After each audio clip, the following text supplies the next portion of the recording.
Wagwan, everyone. I hope you're doing well and welcome to Tereak Talks. Welcome back if you are a regular. And if you're new, welcome to Tereak Talks. We're bringing you the Tottenham versus Chelsea watch-along. I hope you're all keeping well. I hope you're keeping safe. And this is going to be a good one, a massive one, huge one for both teams, probably a bigger one for Tottenham, given Chelsea's 2-0 advantage already in the first leg.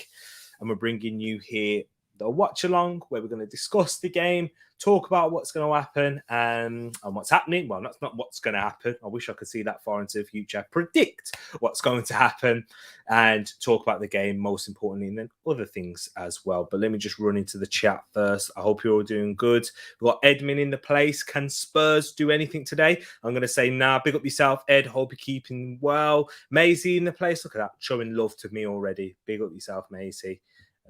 Jay, big up every time, my bro.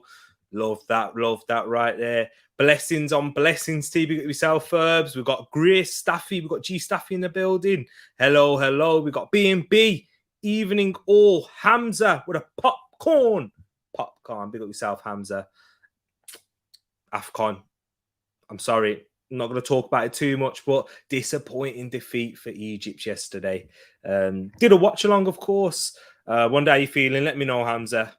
And what we got? No hat. I need to get one made. Yes, you do. Big up, Jay. Chatting to you, man. About dreams and stuff. You know what I mean? Like, you're gonna do it, and we're gonna talk about ambitions. I'll get back to you as well, my bro. I see your message. We've got Niall in the place. Big up, Tereak. Thank you, Niall, for showing appreciation. This is a good one. We've got Munzi as well. Oi. And big up T. This is going to be a good one. And let me get into the lineups for you all right now. Let me bring the lineups for you on screen. We're going to talk about Spurs' lineup first.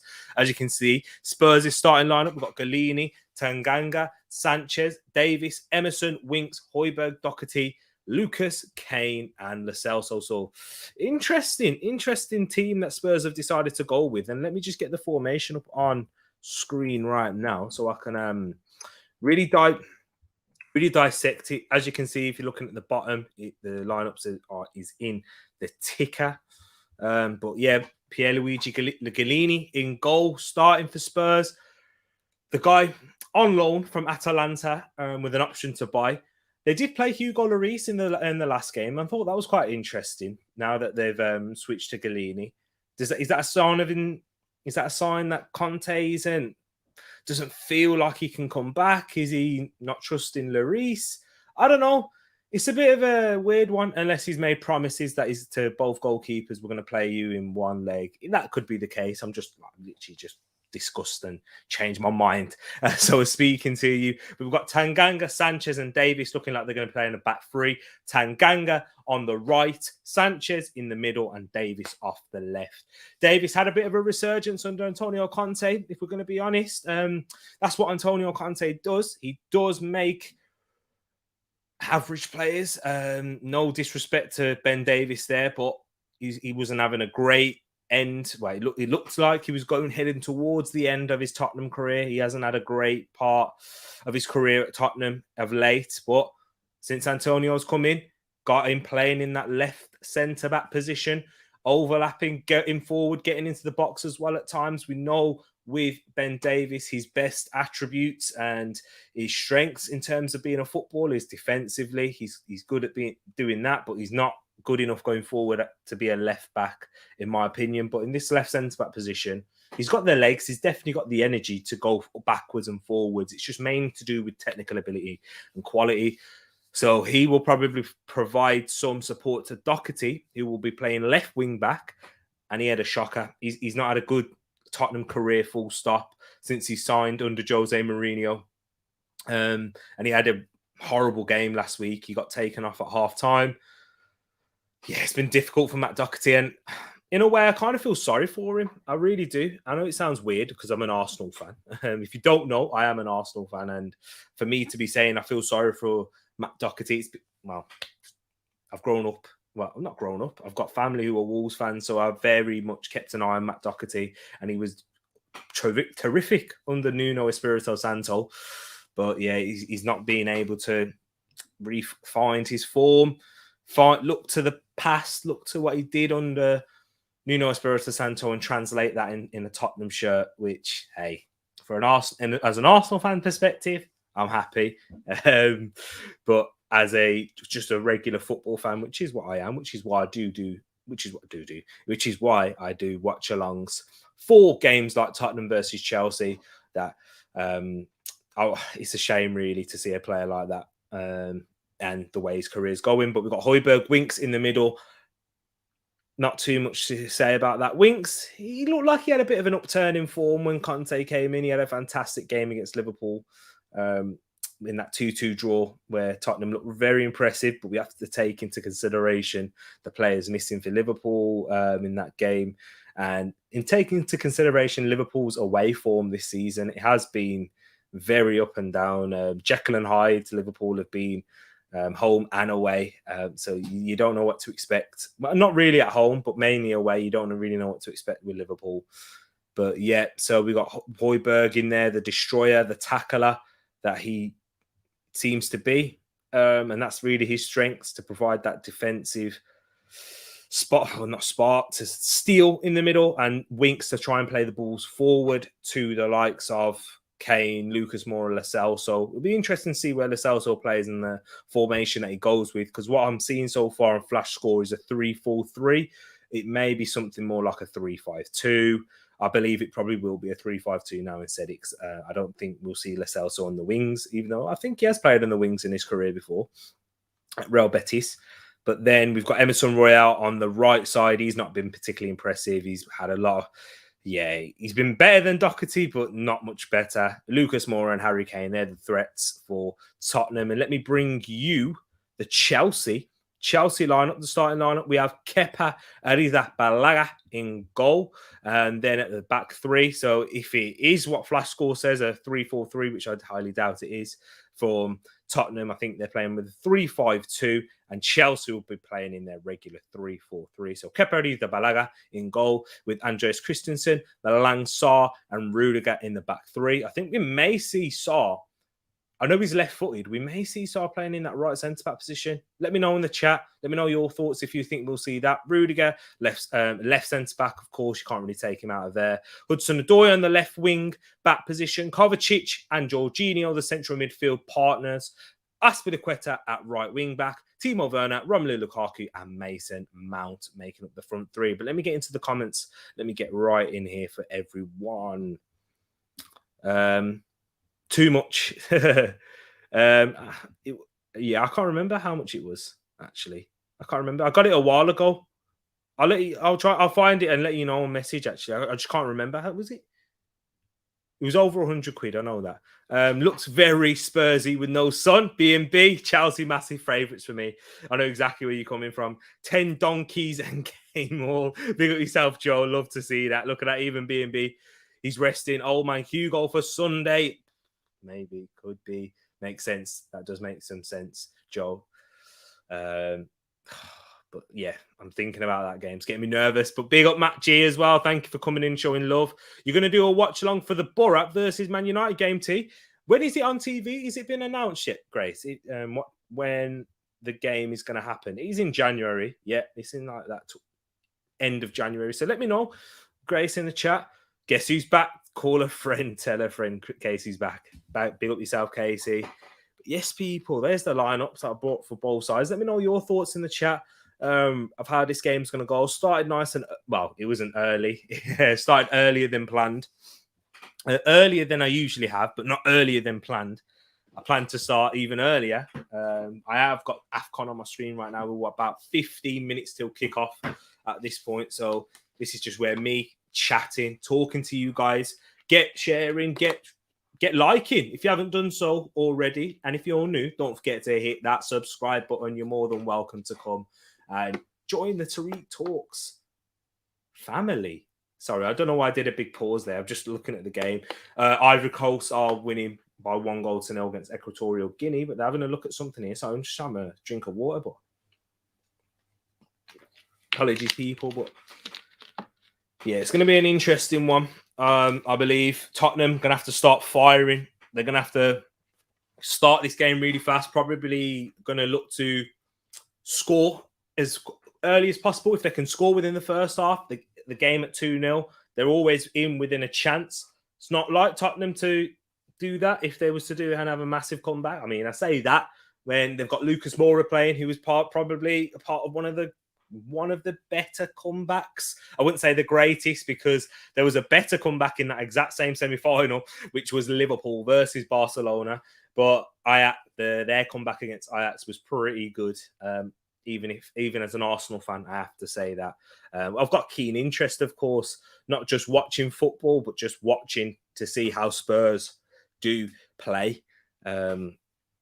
Not because we've got Spurs in the next game, and whoever the winner is, we could potentially play them if we make it past Liverpool, which we play our first leg tomorrow. I'll be bringing that here on Tereak Talks. So make sure you hit that notification bell so you don't miss it.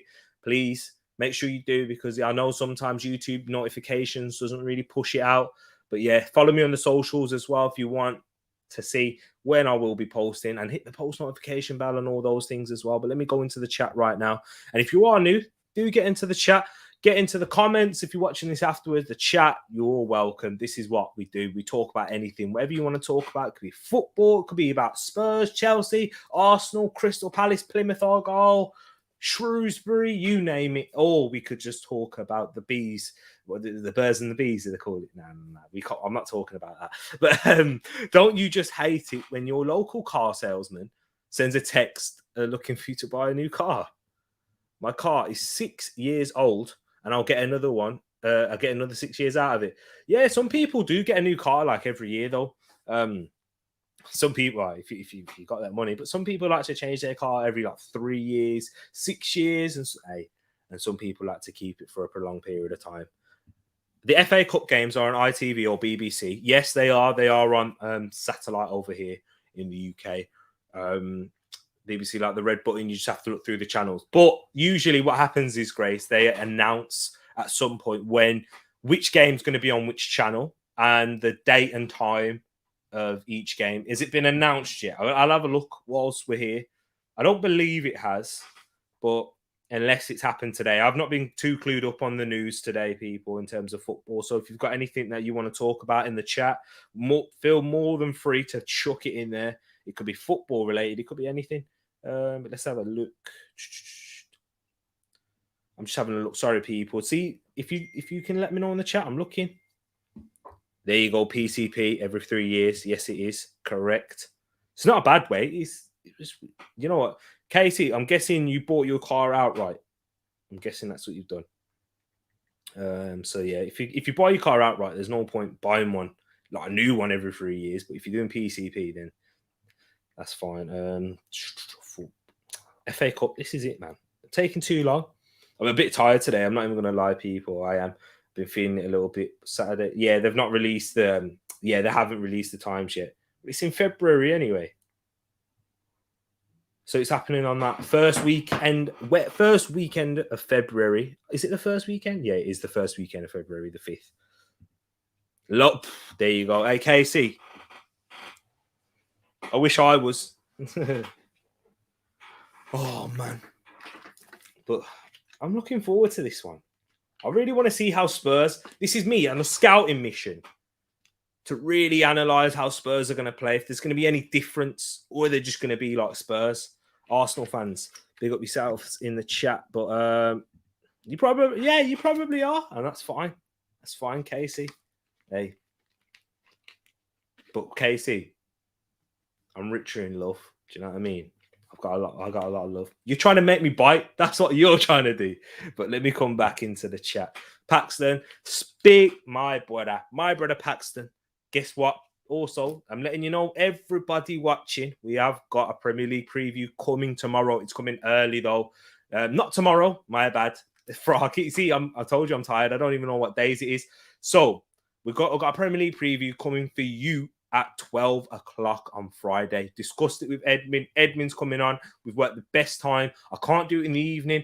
I'm busy. I'm out on my work do. And Edmund's busy as well. So we had to come with a compromise. And we're doing it at 12:30. So yes, perfect for you all. But Spurs putting out a strong team.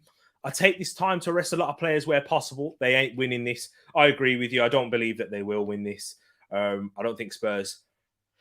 even if they come up against Arsenal in the final, Spurs are Spurs. Even though this is actually the last trophy they've won in a long time. What was the last trophy that Spurs won before this? I couldn't tell you because they've only won one trophy in my lifetime. Spurs have,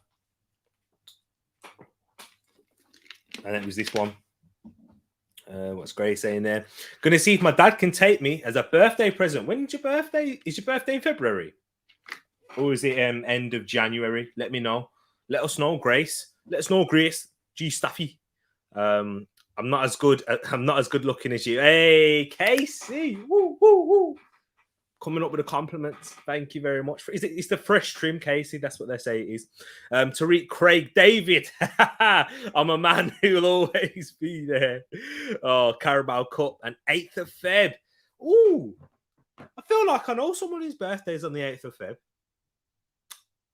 Have you seen Jacob's? You've seen Jacob on the channel. Do you remember the Arsenal thingy? Liverpool Arsenal game. This is on the 5th of February. I think he shares it with Ronaldo. Ronaldo's on the 5th.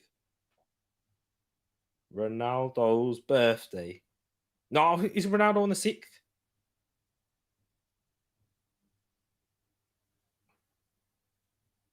No, 5th of February. Yeah, it is. No way.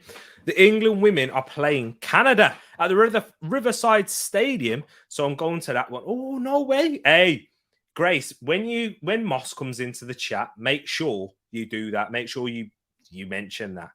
All right, make sure you do because that's going to be interesting. The Audi Cup, all Spurs fans talk about. Like, there we go. Paxton, obviously, I forgot to mention the Audi Cup for Spurs. They did win that. Apologies. What's happening here? Look at the green screen. It's having some technical issues at the moment. Apologies here, people. Let me bring this to you. Let me sort this out. It's not working out today. It's just not working out, people. Let me get that fade. Hey, I'm dipping. Hey, do you like that? Sorry, it's not very professional of me. Honestly, I don't even know. It's not working. I'm gonna fade away. I'm gonna just sink into the wilderness. I can't do it. I can't sort it out. That's gonna frustrate me. There we go. We can just have this as the background. Do you know what I mean? It's poor people. It's poor. But yeah. Yes, little Jacob. See, Tereak, I can offer you a compliment. Exactly.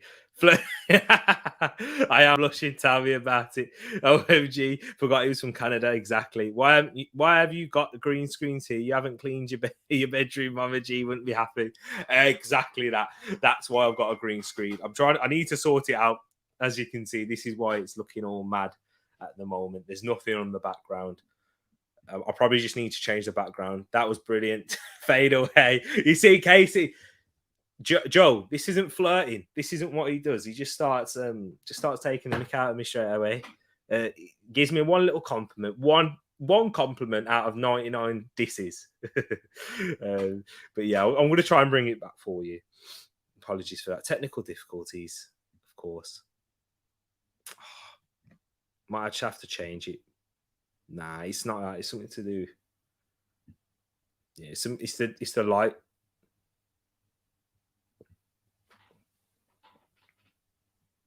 I think it's gone. Wait, it's gone. But I need to bring myself back in.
I'm back. I think I'm back. Oh my word, I'm having an absolute mare of it of late, aren't I? What? I can't even. And that is annoying me. Okay, I think it's all sorted now. I think I've sorted it. I'm back, people. Way. Hopefully.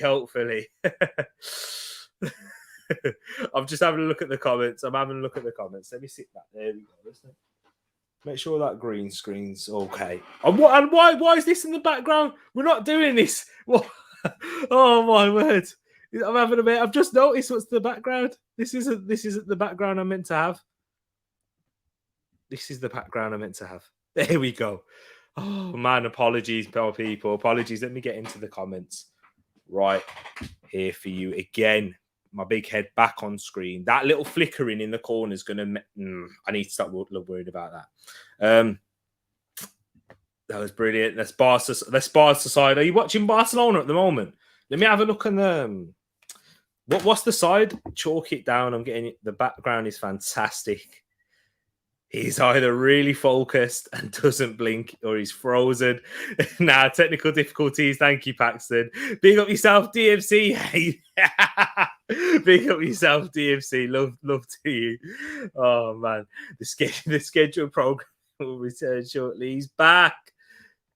Does it matter which that you have the wrong watch-along background? Yes, it does matter because people will be like, I've clicked to see Spurs versus Chelsea, and why is this in my back? And they'll be like, why is that in my background? Do you know what? I might just make the thumbnail as the background so people know if when they come on the stream, I needed to get this all sorted. I'm sorry, people. I'm having a mare. It's been such a busy day. But you know what? I've got to bring this to you.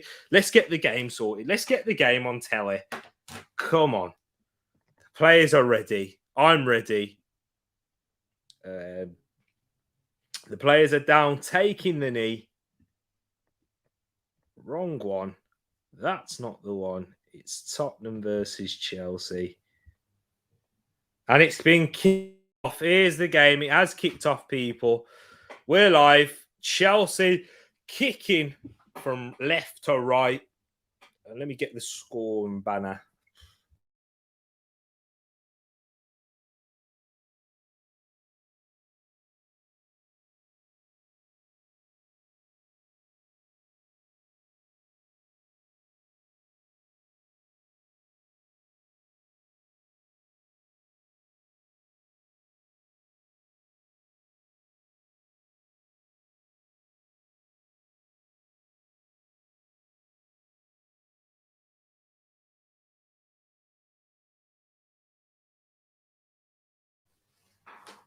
Am I back? Apologies, people. Do you know what? I'm gonna let you know. I've just realised what's happened. I've only just realised what's happened, people. So I'm back. I'm back. Don't worry about that. I know what's happened. I know what's happening. Basically, Virgin Media, they sent out a message saying that there's going to be disruptions to the internet from the 11th, which was yesterday because we're on the 12th. Never had any issues yesterday, thankfully. But it's just been a madness. But I'm glad you're all here, people. Don't worry about that. Smash my maths test. Love that. I was doing a last minute revision whilst watching the stream. T Talks give me good look. Hey, love to hear that. Massive appreciation. Go give G Staffy some love up in the chat, people. And don't forget to hit that like button if you haven't done so already. Oh, and is there a little message that's come up now? Is there a little message? It should do. I would try and get a poll sorted, but I don't know what's going to happen. I don't know what's going to happen in this stream, honestly. So get in the chat. Let me know how you think this is going to go so far. Chelsea just having the possession in. Oh, a nice turn from Kovacic. Here we go. This is looking good. Hudson-Odoi driving it towards Emerson Royale. He goes left. It looks like Malang Sarr is playing. Okay, here we go. Malang Sarr is playing left wing back for Chelsea. It took me 2 minutes. I noticed it initially, but do you know when you notice it and you wasn't really watching it properly? So Malang Sarr is playing left back for Chelsea, left wing back. That's interesting there. He has played left back before in a back four. I don't think he's ever played left wing back in a back five or in a back three, whatever you want to call it, whatever variation. Used to be, yeah, it is. They are. Do you know what though? To cut them some slack. I don't think there's many that are great. Do you know what I'm saying? But yeah, a lot of them have their issues. We've had issues with other internet providers are out there. But yeah, before I start cussing them all off and then ruin any potential. But I think I'm talking honestly now. I think they all have their teething. They all have different issues. These guys have a lot of issues, but I will give them some credit. They do send engineers out quickly, even during the pandemic, so they get them sorted. And some of the engineers that I met have been really nice and supportive. But we're not here to talk about. Well, we can talk about whatever we want on Tereak Talks. But I'm sure you guys have come to talk about Tottenham versus Chelsea, and Chelsea had just dominated possession in his opening 3 minutes. So I think, and it does look like it is exactly what I said. It is more of a 5-3-2. So I said a 3-5-2. It's a 3-5-2 in possession from Spurs, but a 5-3-2 out of possession, which just shows how pragmatic that Conte's got this team, because he really doesn't believe that he can do much. That's what it says to me. Well played there by Winks, nicking the ball off Mason Mount. And winning a free kick under pressure. Big up yourself, Tishi M, my sis. Grace, how you doing? Where's my how you doing? Unknown C, Homerton B. Big up yourself, my bro. What's your thoughts? Let me know your predictions in the chat. What you think how this game's going to end? I've had some. I'm not going to promise you, that there won't be any technical difficulties through this, because we've already had the stream cut out twice. So thank you to you all for sticking through it already. Trust me, I will get a lot more creative on these backgrounds. And I'll have to get that sorted. I'll have to get, even if it's just having like the badges like I've had before, but I'll get it sorted for you people. Don't you worry about that. We've got 3-1 Chelsea right now from Unknown C. I think you're probably right. This is the way the game is looking towards that. I think even if Spurs nick one on the counter, that's what most likely it's going to be. Or a Chelsea mistake. Well, I think you put that down because Kepa's in goal, isn't it? But yeah, Chelsea 3-1. It could be 3-1. You could play that both ways. Don't tell me yet. You could say 3-1 overall on through both legs, or 3-1 in this game. Just hold tight on that. Do you think Arsenal will do much business in this window apart from the striker? You guys need a midfielder, 100%. I do believe we do. We have been linked with a lot of midfielders. We've been linked with the likes of Bruno Guimaraes, Artur Melo, and guess what? Apparently, according to RMC Sport, we are in advanced talks to sign Artur Melo from Juventus, the former Barcelona player, and Grêmio, of course. In Brazil, he is linked with Arsenal, so that'll be interesting right there, Paxton, if we do get that. T, she liked me more than her own brother. Jokes, exactly. It's true. Chelsea 2-0 by far. Mason Mount, then maybe Lukaku. I'm ill, G. Got a bad cold. Everyone else is okay. Get well soon. Wish Tish get well soon. I see Grace has already done it in the chat. Exactly. He's on loan, but here's Harry Kane. He's got a free kick on the edge of the box here before I go into that much further. Harry Kane line up for the free kick. Has a shot blocked by the wall, but he looked like he's by his own teammate, Harry Kane. Back heels it to Doherty. He plays it back to Højbjerg. Doherty. And wins a corner. So there we go. Exactly. He is at Borough now. You are right. On loan. Make sure you look after him. Look after him, Grace. Yeah? Chris Wilder. I know he likes his young English strikers. He brought Ryan Brewster to Sheffield United. But make sure you look after him. Big man, Hanif. Basically, I'm having troubles with my internet. So, basically, if it's okay at halftime, I'll get you on at halftime. But I can't even promise that this stream will be lasting. I'm having troubles with my internet at the moment. Virgin Media, that's what they're causing me a problem. If you have a look back in the stream, it's cut out twice already. So yeah, bro. Apologies for that there, man. But yeah, I'll get you on at half time if you want. Here we go. Sort that out.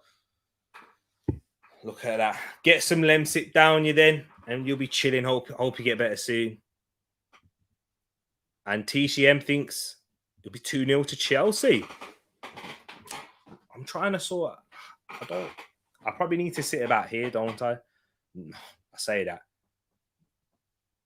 It's probably, I probably need to sort out this light. Thanks, G. Exactly. I will do, T. Don't worry. We're cheering him from the front row. Exactly. We might be loaning Bailey. Eric. Oh, Werner has a shot. It goes over. It might be Eric Bailly to Milan. Stupid decision if we let him go, even if it's on loan. If you are going to let Eric Bailly go on loan, what you say? You're telling me Phil Jones and Victor Lindelof as backup centre backs, and that's literally all you've got. Varane's already been proven to be injury prone this season, so that's a risk. That's a huge risk. I know Eric Bailly's not the most reliable in terms of fitness levels. That's what it is mainly with Bailly's. It's fitness. But how's the audio, everyone? Is the audio okay? Does it sound anything a little bit muffled or anything like that? Let me know, please do, in the chat.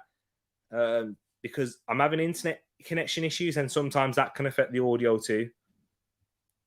Hair looks good. Thank you. And getting sacked on OJ, the way this is going on, it's poor. It's horrendous, but hopefully we'll make it through. Ed said you need some oil for that chair. Can you hear that? That's the problem. This chair does do that. I need some WD-40 and other oil. What are they called now? Yeah, and other ones are available. So, greases, lubricants. That's it. Other lubricants are available. Audio is all good. Thank you. Thank you. You can probably hear that chair again. Sorry, apologies. That's very unprofessional of me hearing that ding. But here's Lukaku. Lukaku now have a shot on goal. Good save by Galini, but rebounds off Sanchez and goes for a corner. So the first big chance of the game that's happened in the 10th minute. Let me come a bit closer. That chair's going off again. But Lukaku, with an opportunity there, brings it down. He does well, gets a strike out on goal. It's a great ball over the top from Rudiger, catches them. Ben Davies just can't get anywhere near Lukaku. Tries to get physical, but he's just too strong for him. And it's a corner to Chelsea. Pierluigi Galini making a good save, testing early on, headed away by Lucas Moura. This is the first real bit that I've really paid much attention to the game.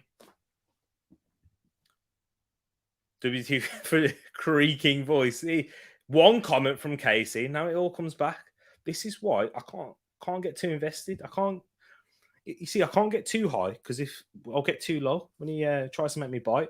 Creaking voice. No, it's not. Just showing Lukaku there. He does well. I don't think you can say he should score. He does well to get a shot off. Well, won back by Sarr. Pressing up higher there.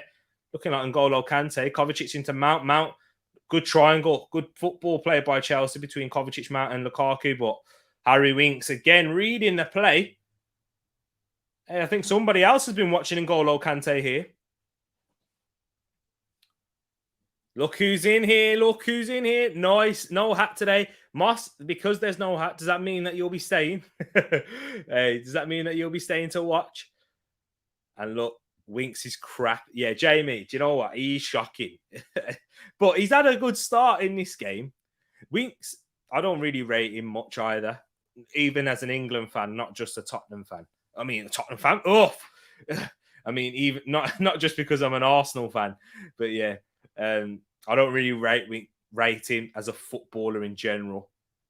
But he's had a decent resurgence. I wouldn't say resurgence. That's probably going a bit too far. But he has improved ever so slightly under Conte. And he's done well in this opening 12 minutes. He's been better than Højbjerg in that middle of the park. But there's Lucas Moura driving. He's good at doing that. Lucas Moura beats Mason Mount has a shot, which is a poor effort in the end.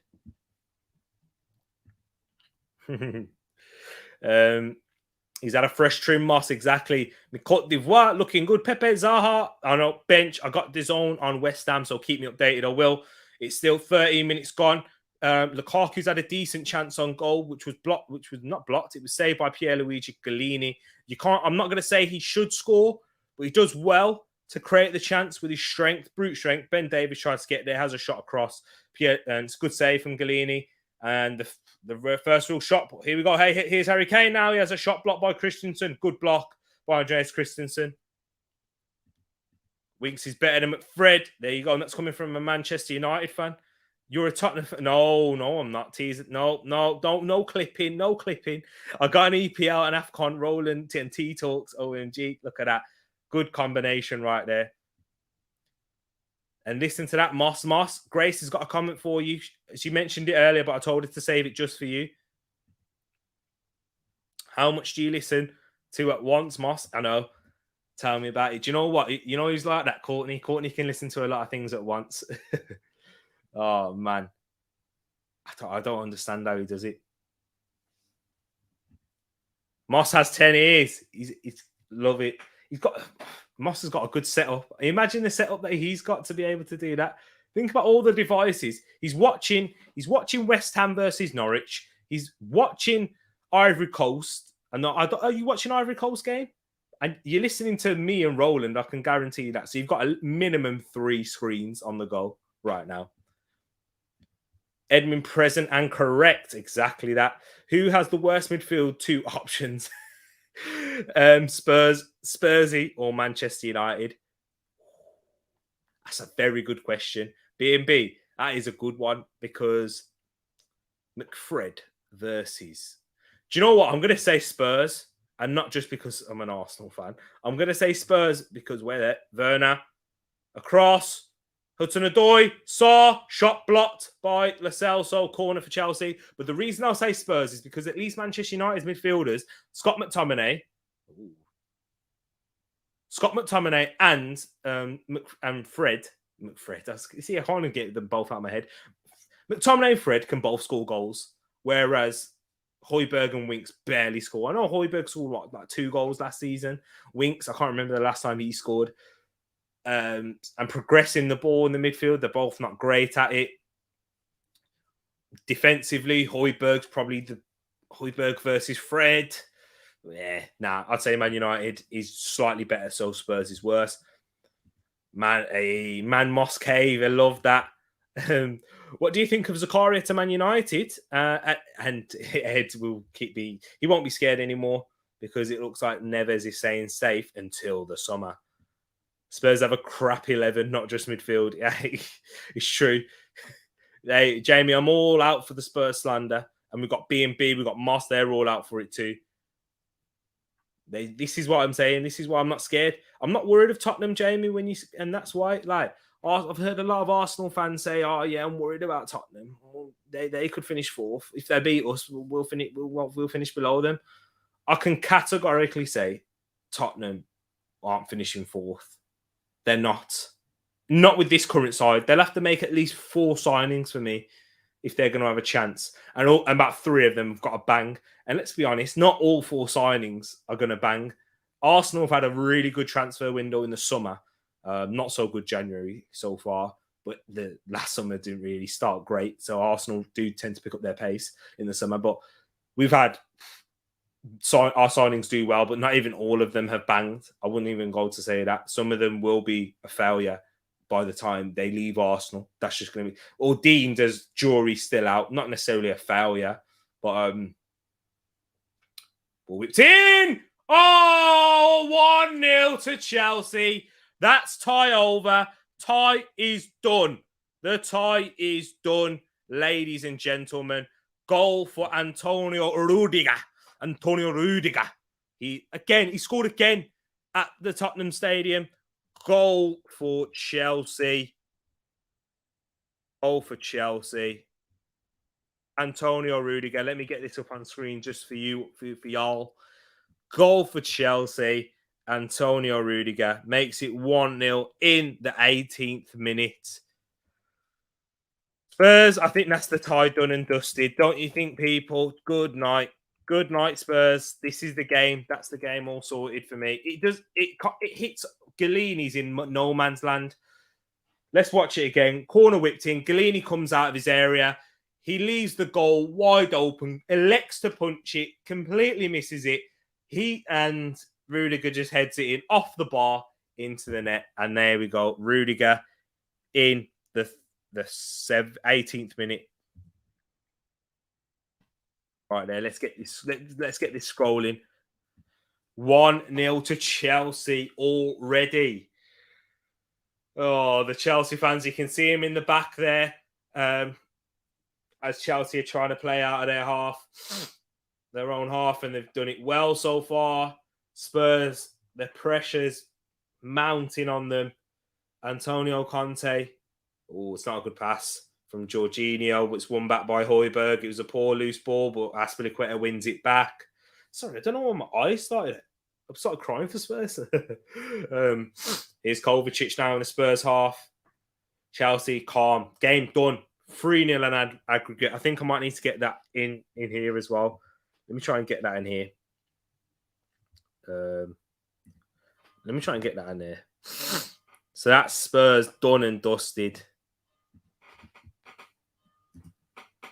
0-3 ag. There we go.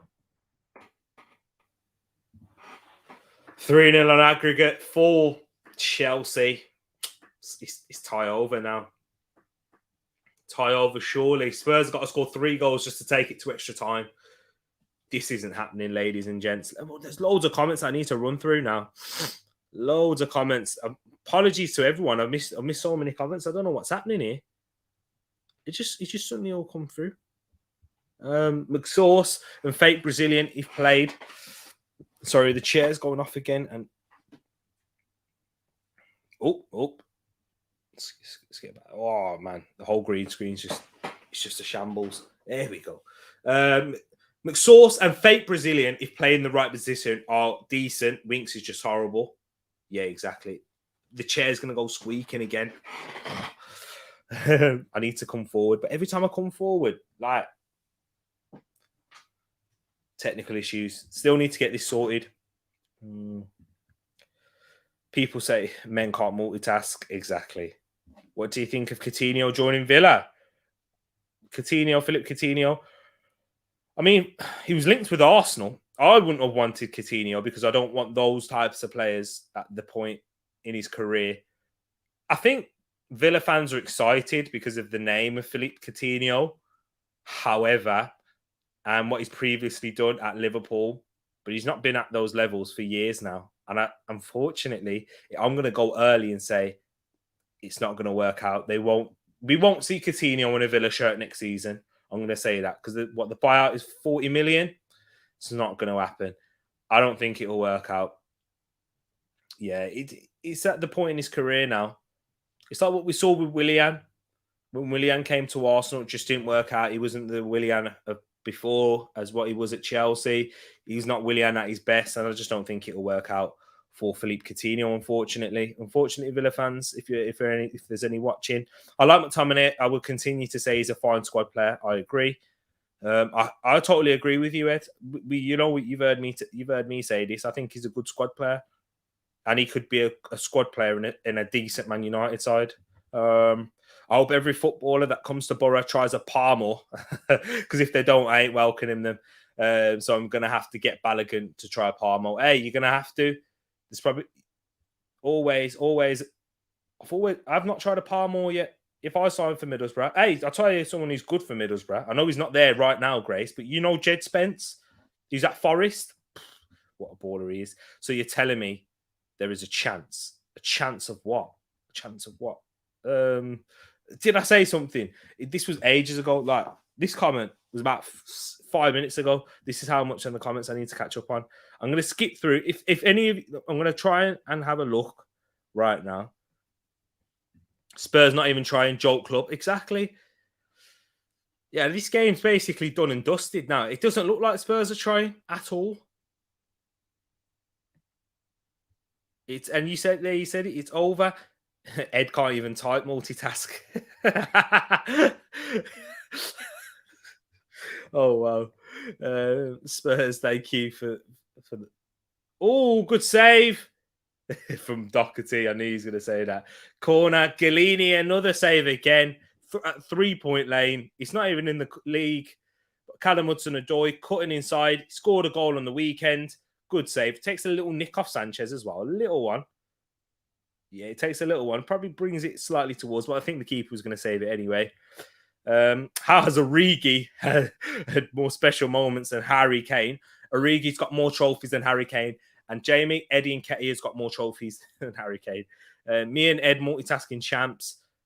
Spurs should have backed Poch and never fired him. Prove me wrong. Can Chelsea hit 4? I believe they definitely, most certainly, they can hit 4 in this game. Okay, got ace, dude.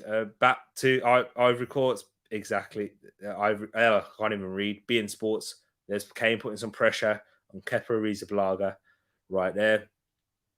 Conte Levy blow up soon. Exactly that. You love Spurs crying for them. You see how far back I am, but big up yourself. Vibes in the place as well.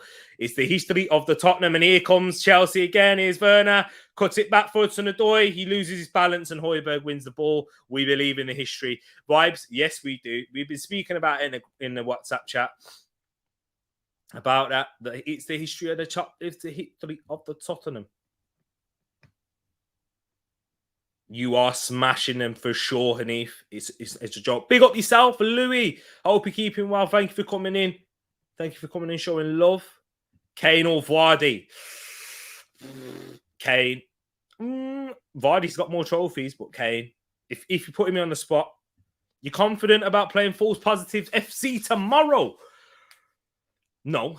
In all honesty, no. Because of that midfield that we're going to put out. It's going to be what, Xhaka and Sambi. I'm hoping. We've been linked with Arthur Melo. You know, Arthur Melo, the Brazilian international. He plays for Juventus, signed from Barcelona. We've been linked with him. Hopefully we can get him before the second leg. And I think if we do get a central midfielder, they will come in and most likely start that second leg. I wouldn't be surprised about that. Liverpool. There's Jamie. We've got our Liverpool fan in. There we go. He's been in here. I forgot we're playing Liverpool tomorrow. Liverpool versus Chelsea. Yeah, he's coming in early. We've not even played the first game yet. Here's Werner now. Hanif, as long as the Wi-Fi is staying like this, yes, I should be. Looking forward to that. Palace versus Brighton. Watchalong. Louis, this is what I need to tell you. You did mention it before, and I said I wasn't too sure.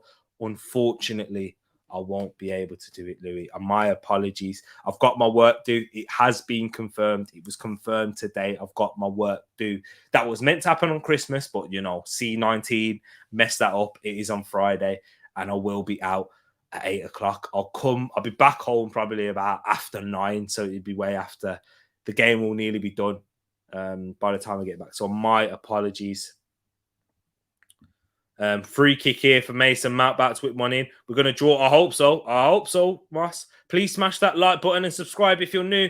Mount whips a ball in, headed away by Lucas. I'm sure you can get I love it. Vibes. Tereak Talks preview Friday 12th. Yep, I did. Yep, mentioned it early, and thank you for bringing it back up, Ed. If you just come in. Louis, Vibes, absolutely everyone. Moss, Grace, Hanif, get in the comments on Friday. If you can at 12 p.m. If you're not able to make it, get your predictions in the comments. Even if it's after the Brighton Crystal Palace game, still get them in because we'll count them towards the TTF. If you haven't checked out the preview show, and if you're new, there's previous ones on the channel. I'm bringing a new element into the show thanks to some suggestions from the likes of Will, from Moss. And if you guys actually have any more suggestions, get in the comments below. Let me know in the chat right now if you've got any suggestions of content that you want to see on this channel. What you want me to bring in the preview. Me and Ed can do. We can add loads of different things. We've got Ryan in at the place as well. Philly Flyers fan. Philly Flyers? What's that? Is that a baseball team? Is that the baseball team, Ryan? Or is it the hockey team? Apologies, man, but keep an eye. Don't you worry, Louis. I definitely will be keeping an eye out on the score. And Louis, join us for the preview as well, because I'll be talking about what I think, how they think the game's going to go, and if I'm right. And Louis, I want to see your predictions in the comments. So yeah, 12 p.m. I am at work, unfortunately. Friday match, FPL 2A, exactly. If we lose, I will be respectful. Jamie, are you? The way you come on and the way you come across on this channel, man, you always, I'm all up for the banter. You can throw banter at me. I'm all up for that. And as long as it's respectful, that's what I'm saying. But you know what? Even in a way, if you want to come and talk with your chest, you know what? Do it. I can take it on the chin. I can't speak for everyone else, but I can. See, that's what I'm saying. G Staffy, you're gonna have to watch it later as well. It is an awkward time. It is an awkward time, to be fair, but it's the only time that me and Edmin would be able to do it together. And hey, something for you guys to watch afterwards. The thing is with the previews, I hope it is. I hope you guys believe it is. And for those watching it afterwards, Grace, make sure you get in the comments. I'll get right into them when I come home on Friday. When I come home from that work day, I'll have a look at the comments, see what you guys are reacting already. And if it is good to watch it back, is it something that you find engaging? Is it something that you feel like you can stay on and watch the majority, if not all? Because that's what I'm trying to do, trying to improve the content on this channel. It's the quality of the content for me more than anything else. But there's Christensen. Not a good ball into the box, but it's into the hands by Galini. But once again, Chelsea just dominating. But yeah, as I said on the channel, I just want to make sure the quality of content is high. I'm more focused on the quality of the content improving gradually, stream by stream. Even if it's as minute, just as long as that can happen. And if I can make big improvements, that's what's most important to me, because then I believe once the quality's there and it's something different and something that you guys really enjoy, that's all that's important to me rather than the numbers, because that's why I want to create a tight-knit community of all people, however big it may go, as long as it can feel like a tight-knit where everybody cares about each other, shows love to each other's teams and everything like that. That's what I want it to be. So yes, people. Let me go back. I don't know if Arsenal have a midfield tomorrow. I think, okay, so Sammy Lokonga will be playing. And apart from that, I can't guarantee you if Granit Xhaka will be fit, because he did test positive for COVID. Which ruled him out, but that was last week. It was before Sunday. It was before the Nottingham Forest, well, obviously, because he didn't play in the Nottingham Forest game. But we're not sure how soon that may have been. It depends on his vaccination status here in the UK as well. If he's vaccinated and he tests negative on day 6 and 7, he should be able to return. But if he's unvaccinated, he has to do the full 10-day isolation. So yeah. Your background, ice hockey, exactly. Oh, is it? I hear that. Is that the colours? I didn't even know. Philly Flyers is I thought it was. I knew it wasn't. Oh, ball in. Here's Kane. Blocked by Christensen again. Højbjerg blocked by Christensen and goes for a corner. It looked like it was going in if it wasn't for that block. So Spurs knocking on the door. I knew it wasn't a basketball, and I knew it wasn't NFL, because 76ers and Eagles represent Philly. Yeah, it was. Ooh, that deflection just takes it past the post. My NHL team is the Red Wings. Ball whipped in. Oh, Kane at the back post. He has to score. He's stretching, and it just goes past. It's quite unlucky, actually. Chelsea have got away with that then. Ball whipped in from Lascelles, so flicked on the front post. I think it's by Tanganga. I'm not sure if it's Tanganga or Sanchez. I'll definitely be able to tell you here. It is Sanchez. And Kane, he gambles, but it's just too quick for him at the back post. Orange and black Flyers. Hey, we all have the same 24 hours in a day. Oh, man. Vibes, I know what you're coming from. If you know, you know. Molly Bay. Yeah, but what 12 hours do you choose to work, Vibes? To be honest, game tomorrow to be a close one. I'm in PE when it starts. Oh no, you can't. Yeah, exactly. Don't get me on in the changing room. Moss, you might not get the reference if you don't know. Oh yeah, TC, I know. If you know, you know. I knew it. Defo get the ideas for the future. or even email tereaktalks@gmail.com. Yes, you can find that. There we go. There's the check that one out, people. Start that in the comments. Send me an email if you want, if you've got any suggestions, if you're watching. And hey, most definitely looking forward to that. We've got the socials in the description below. I'm all in on fun videos. If you don't get copyright, you should consider doing a reaction to match highlights. Do you know what? That's a good thing to do, Louis. It's a good idea. I do like that. I'm sure there's ways that I can do. Do you know what? There is a way you can do, like, I don't think you can do it in like this season's Premier League or last season's, but there is certain things that you can do. And there you go. I'm a small YouTube channel, but I get the viewers to what my subs count is. I don't see the point in having 1 million subs and only 1K viewers. Exactly. That's what it is. And that's what I want to try and keep, is that ratio, Jamie, as well. You see, I'm glad that we both... Oh, let me sort that out. Why is this getting worse? There we go. I think it's better. There we go. But I totally understand what you're saying. It's come back again. I totally get what you're saying. I've said that about 50 times. Because there's no point. The subs do not matter if you're not getting the viewers and the people aren't staying on and enjoying the content. If you got 1K viewers, if you had 1K views at the end, but people aren't staying on to enjoy it, I don't find credit out of that. I like to see the people engaging, the people staying. And even if you're just watching and not engaging, that's totally fine by me, because that means you just find watching and you feel a part of the community, because that's what you are. You're a massive credit to everyone who comes on, watches, even if you do watch for a couple of minutes here, that's fine, because I know we don't all have that time in a day, but I really do enjoy it, and this is what I love doing YouTube. Unfortunately, Spurs knock on the door, but no one answers. Exactly. It's like not door run for them. They run away from it. They don't even want to. They're not even waiting for an answer, Jamie. That's it. See, I see the barber is back in town. Yes, he is. You know it. It's not. My barber's been back for a while. It's just that I've not booked in for a while. Know how my boy exactly. Know how in the place. Look at that love heart sending in. TTF, not in uni yet, Moss. Got a couple more years to go. I remember, where's that? Kinesiology uni? A long time ago, took soccer, tennis, and ended up teaching it more. Yeah, that's what happens, coaching. Moss, never ask a lady her age. Last year, secondary school. There you go. That's why she's been working hard in them exams. Big up Grace, man. We didn't do football or rugby. We just did netball and hockey. Hated hockey. Brushings all the time. Exactly. That's what I'm saying. We got age ranging.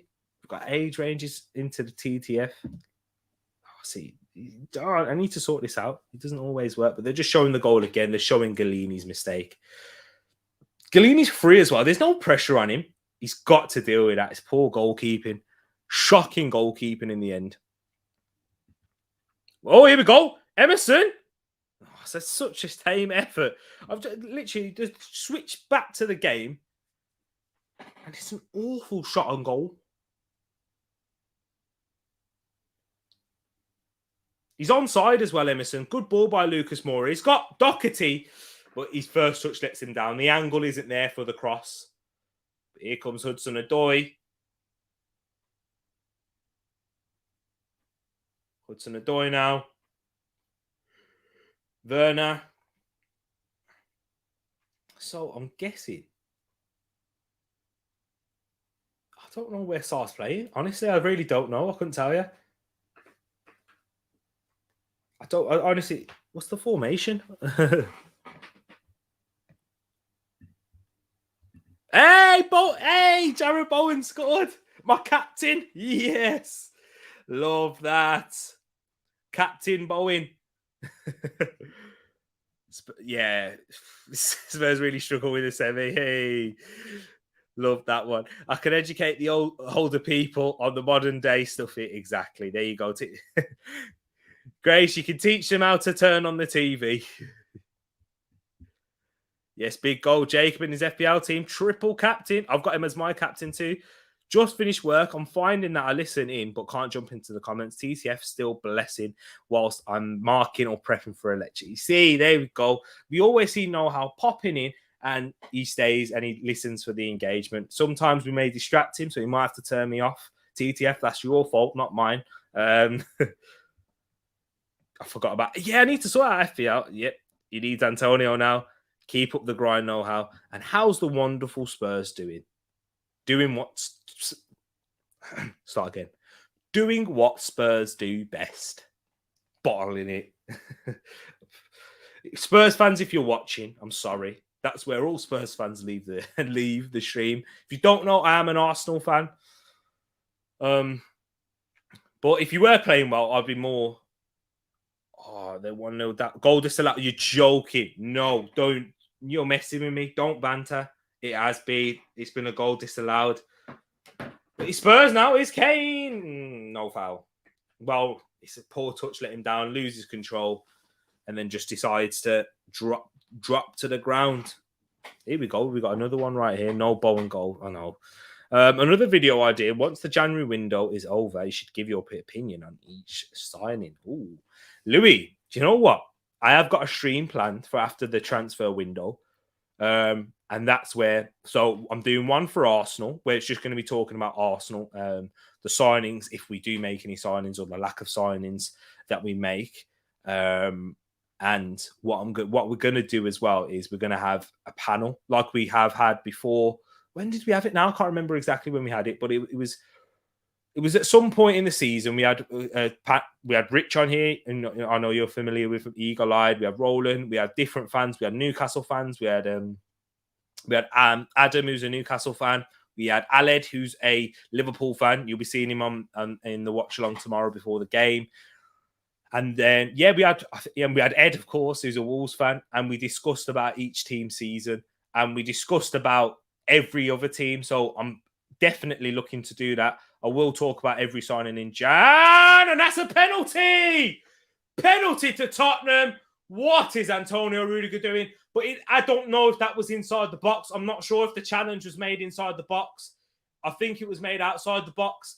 But we'll have a look at this. But it's a difficult one. So initially, without no replay, people, Rudiger dives in, makes a challenge, doesn't get the ball, but he carries on into the box. Let's have a look. Oh, it's outside. Oh, I don't know.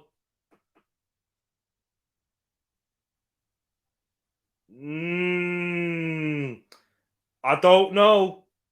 Let me see. The challenge is way outside, but he actually trips over in the box.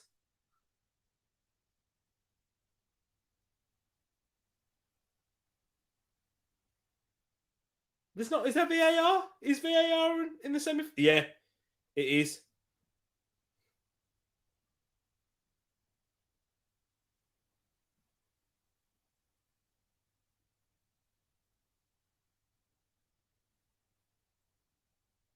Yeah, it's outside the box. It won't be a penalty.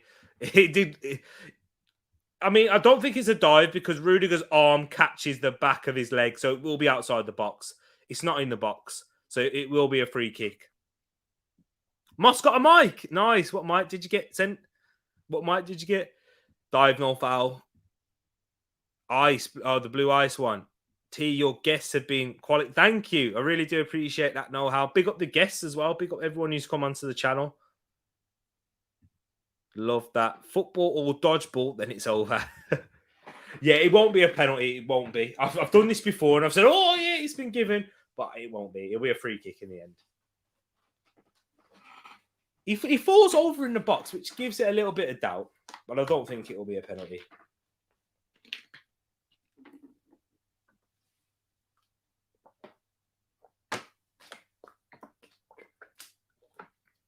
Yeah, I'm still checking. Yeah, free kick. Yeah, free kick has been given.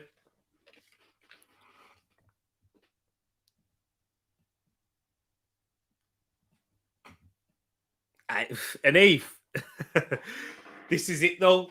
You called it in 10 seconds, but the challenge wasn't made. Basically, the foul wasn't committed when the challenge was made. The challenge was made a while ago, and then the foul where Rudiger's arm caught the back of Højbjerg's leg actually was on the edge of the box. It was right on the edge of the box. So I think VAR's done well there. But Rudiger jumps in like he always does because he's a madman. Yeah, he's a madman. He jumps in, tries to make the foul, and the next thing, like, tries to win the ball, completely misses the ball. But as he's there, Højbjerg's boot catches the bottom of his arm here, and then the free kick's given. Now Bowen scored. I love that. Yes. Wilf is in the place. Big up Wilf, Yo T-Money and TTF. Sorry I'm late to the show. It was dinner time with the family. How's the game? Are they both knocked out yet? I know you'd want it to be. No, Spurs just had a penalty overturned. It is a free kick on the edge of the box. They won't score. Famous last words. But nah, they won't. I'm not even going to look at it because they're not going to score. I'm just going to look at this comment. But yeah, I hope you enjoyed your dinner. Yeah, I hope you enjoyed your dinner. What did you have for dinner? You can't mention you're having dinner and not tell the Tereak Talks fan what it was. And it did get deflected over the bar. I told you, listen to me. If I can predict results as good as I can predict scenarios, I would be top of the Tereak Talks preview. Check it out if you haven't done so. Jay, I was whatever the furthest from the bad man in school. What have I missed? And look at that. Wilf crossed in. Oh, and basically, in terms of the goal, it was from a corner. Ball whipped in. Galini misses the punch. Rudiger heads it into the empty net. In off the bar. It looked quite nice because it went off the bar. We know goals off the bar always look a little bit better. Come on. Ed, I got the Bruins to. You see, this is beyond me now. When it comes to any North American sport apart from basketball, I'm lost. But I got the Bruins, but I do have a Philly Flyers jersey worn by Eric. See, don't know. Apologies for my ignorance. Rudiger is class, entertainment in either box. Trust me, proper player. I really like him, and he has been linked with Liverpool as well. I think, yeah. And I saw a little bit of a snobbery in the summer from some Liverpool fans, not all. I think you, Jamie. I know you would take him at Liverpool. I would. What a backup for Salah. He can play. I'm not sure if he can play on the left wing though, but he'd be a very good rotational option for Salah. But the thing is, he's so good. I don't know if he'd. Hey, talking about Jared Bowen, I didn't win the football fantasy draft. Why didn't I win the fantasy draft, people? Why did I not win the fantasy draft? Because people disrespect players like Jared Bowen, Jamie. Put some respect. Tell them, put some respect. Well, Grace, my girl. There he goes, 2 goals. 1 disallowed. Doesn't matter. It doesn't matter for Jared. Boy from Hereford. He's a farmer boy as well. He said it as well. He said that. Ed, do you remember when I was doing maths revision whilst watching the stream? Hereford, not too far from here. Just get to know people. Listen, time. It's a marathon, not a sprint. Marathon, not a sprint. Aspie playing hide and seek behind the wall. That's what happens, though. It works. It works. It stops them low balls. And she did smash it. Look at that. They're having they're well ahead of me. Big well done, G Staffy. Never forget. To be fair, all the teams in the draft were worldies apart from Rich's. He broke the rules. I still think mine's. Honestly, I think mine's. I'm not saying it's the best, but he got disrespected heavily. I need to look at these teams. We need to have them written down. I did say this. I wanted it written down. Ed, have you got the spreadsheet for that still? Because if you have, could you send it over email or text, whichever one you prefer? If you do have it, if you don't have it, then it's cool. Maybe Tereak should do revision streams. Hey, we'd literally have one person, just G Staffy. That would be. I mean, I wouldn't even tune in for it. I'll schedule the screen. I'll schedule the stream, yeah. And when it came to homework, G Staffy, I'm glad that you've not followed my lead. I never did my homework at school. Never. Got my first MEP. What's that? Means more than expected. Love that. So more. I like that MEP. They should have used that at our school.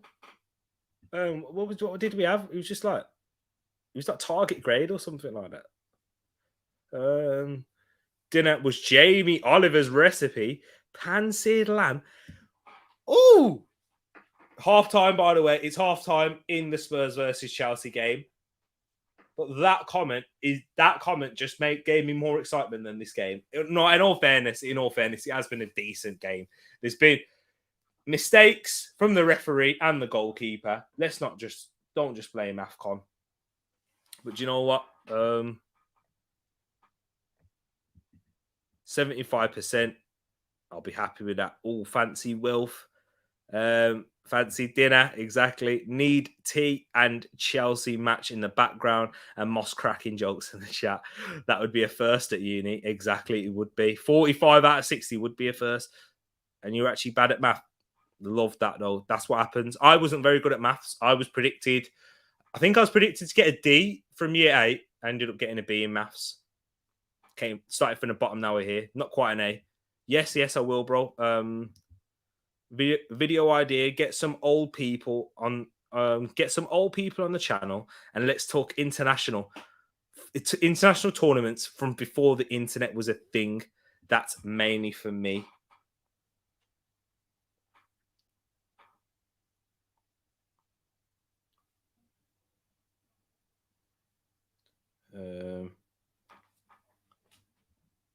Same with you there, T. Never did homework and hardly turned up for detention. They did more. Yeah, serious. That's the same here. I think I had 2 detentions for not doing homework in my whole 5 years at school. Paxton, I just couldn't motivate myself to do the homework. I wasn't actually I was never a bad kid. I was never, cheeky or, class clown, as you can probably tell. I was never that. I actually used to be a little bit of a teacher's pet. Like, do you know what? In terms of a teacher's pet, I didn't ever give an apple to a teacher. But what I did do was, so basically, imagine if my history teacher was watching this now. But yeah, in history, I never did my homework, and this teacher actually used to give out detentions for not doing homework. But you know what I'd do? I'd distract her from at the end of the lesson. By the time the bell goes and then we're all getting ready to leave, she's forgot about this. I would talk to her about her husband. But, because she got married. She got married when I was in year 8. So she was seeing. She used to talk. Honestly, she used to do it. She used to talk about, he plays rugby, this and that. And I'd be like, how is he? I forgot his name now. I forgot his name. But yeah, I think his name was like Ryan or something. And he was like, how's Ryan? Let's say Ryan, for example, because I forgot his name. It's like, did he watch the rugby? Bearing in mind, I didn't watch rugby. I only knew because of Ed. Yeah, like certain things were happening, Six Nations, etc. Oh, yeah, was he watching? Yeah, it was Wales. They were good, weren't they? Yeah, all of that. Oh, and then she'd be talking about, what did you get him for Christmas? You know, them things there. I used to be sorted. Sorry, but I need to get this sent over. Shit, Mama, I told Mama G this, don't worry. Mama G knows. Hold on. I'll get this sorted to you now. Hold on, people. Hold on. Yeah. Honestly, that's all I used to do. Is chat. But yes, we're gonna hear from Tereak Talks charmer since birth. That's what I used to do. It's not even charming. It's just there, literally taking her mind off the homework. Like I said, no, bad man. You use the same charm to get mom out of your chores. What? I wish I could. If I could use that same charm now, it'd be amazing. I would never have to do the dishes again or vacuuming or anything like that. just put a green screen off, and then she can never see my room. But hey, I do need to replace my bed. Do you know what? This is what I'm going to be honest with you, TTF. This is why I haven't used a green screen much often, because of the setup's hard. I'm literally in an awkward position. I can't move here. Yes, it looks like there's probably vast space, but my room's not this small. But literally, I can't really move apart from my arm's width. And like that, let me. Now I'll touch the green screen. I'll touch the green screen. There you go. Like, I literally can't do more than an arm's length. How tall do you think I am, by the way, TTF? No, like I said, no bad man. He's to live on that charm. But you know what? Whilst we talk about the charm, I just want to mention the football quickly. 1-0, Antonio Rudiger scoring in the 18th minute. Chelsea having opportunities before that with Romelu Lukaku, drawing a good save out of the goalkeeper, Pierluigi Galini. But Galini, who actually used to play for Aston Villa, so Aston Villa fans, you'll be familiar with him, playing for Aston Villa in the Championship. Do you remember that? Is that a little bit of a trivia note for you people? And Chelsea, this game's done and dusted. There was that little bit of doubt, not for the game, but not for the tie, but in terms of the game itself, that Spurs could get back into it with a penalty. There's been chances for Spurs. Let's be honest, there has been chances. Kane at the back post, not quite being there quick enough or long enough to get the flick on from Sanchez, but the corner from Rudiger, scoring his second goal at the Tottenham Stadium already this season. Poor goalkeeping error. I should never have asked this. I should never have asked this, because look what I've just seen. 5'2", 4'4".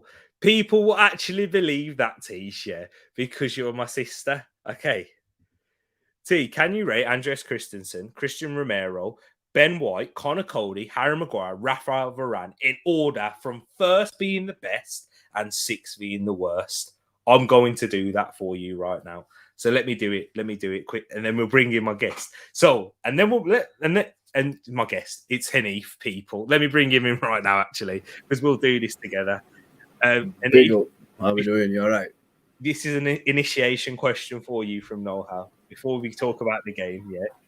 Can you rate Andres Christensen, Romero, Ben White, Harry Maguire, Rafael Varane in that order? I'll let you do it first. Well, yeah, I'll do it. Okay, I'll do it first. You go first. Okay. So we've got. So I'm gonna say Varane number 1. Yeah, Varane number 1. I'm gonna say 2. Christensen. Varane 1. Christensen 2nd. 3. Connor Cody. Yeah, Connor Cody.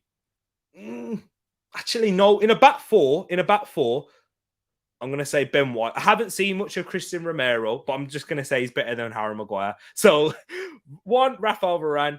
2, Andres Christensen. 3, Ben White. 4, Connor Cody. 5, Christian Romero. And 6, Harry Maguire. What's yours, Hanif? Varane.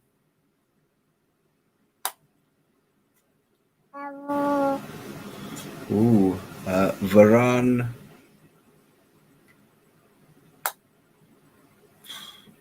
I'm not. Connor Cody. Connor Cody 2nd. I don't rate Christensen as highly as you. I don't rate him at all. Really? You've not seen him enough. There's a lot of mistakes in mistakes in Christensen. In a 3, he's comfortable. In a 2, he's not. I don't think. Anyway, I'd Connor Cody. I've not seen Romero. I'd say Maguire, Ben White, Christensen. Yeah, I'd say Christensen's the worst one from the lot. There you go. Louis, you're not too far. 5'11 and a half, but to the ladies, 6 foot. All right, that's what I say. 5'11 and a half, but 5'10, just a bit smaller. I'm not. I'm 5'11 and a half. 5'6. I'm getting no. Hanif, yes, bro. Yes, brother. How you doing? Big up, man. Everyone, please do like and subscribe. Jay, Ed, Louis, big up, man. God bless you all. Hope you're doing well. Exactly. Super Nick. Super Nick.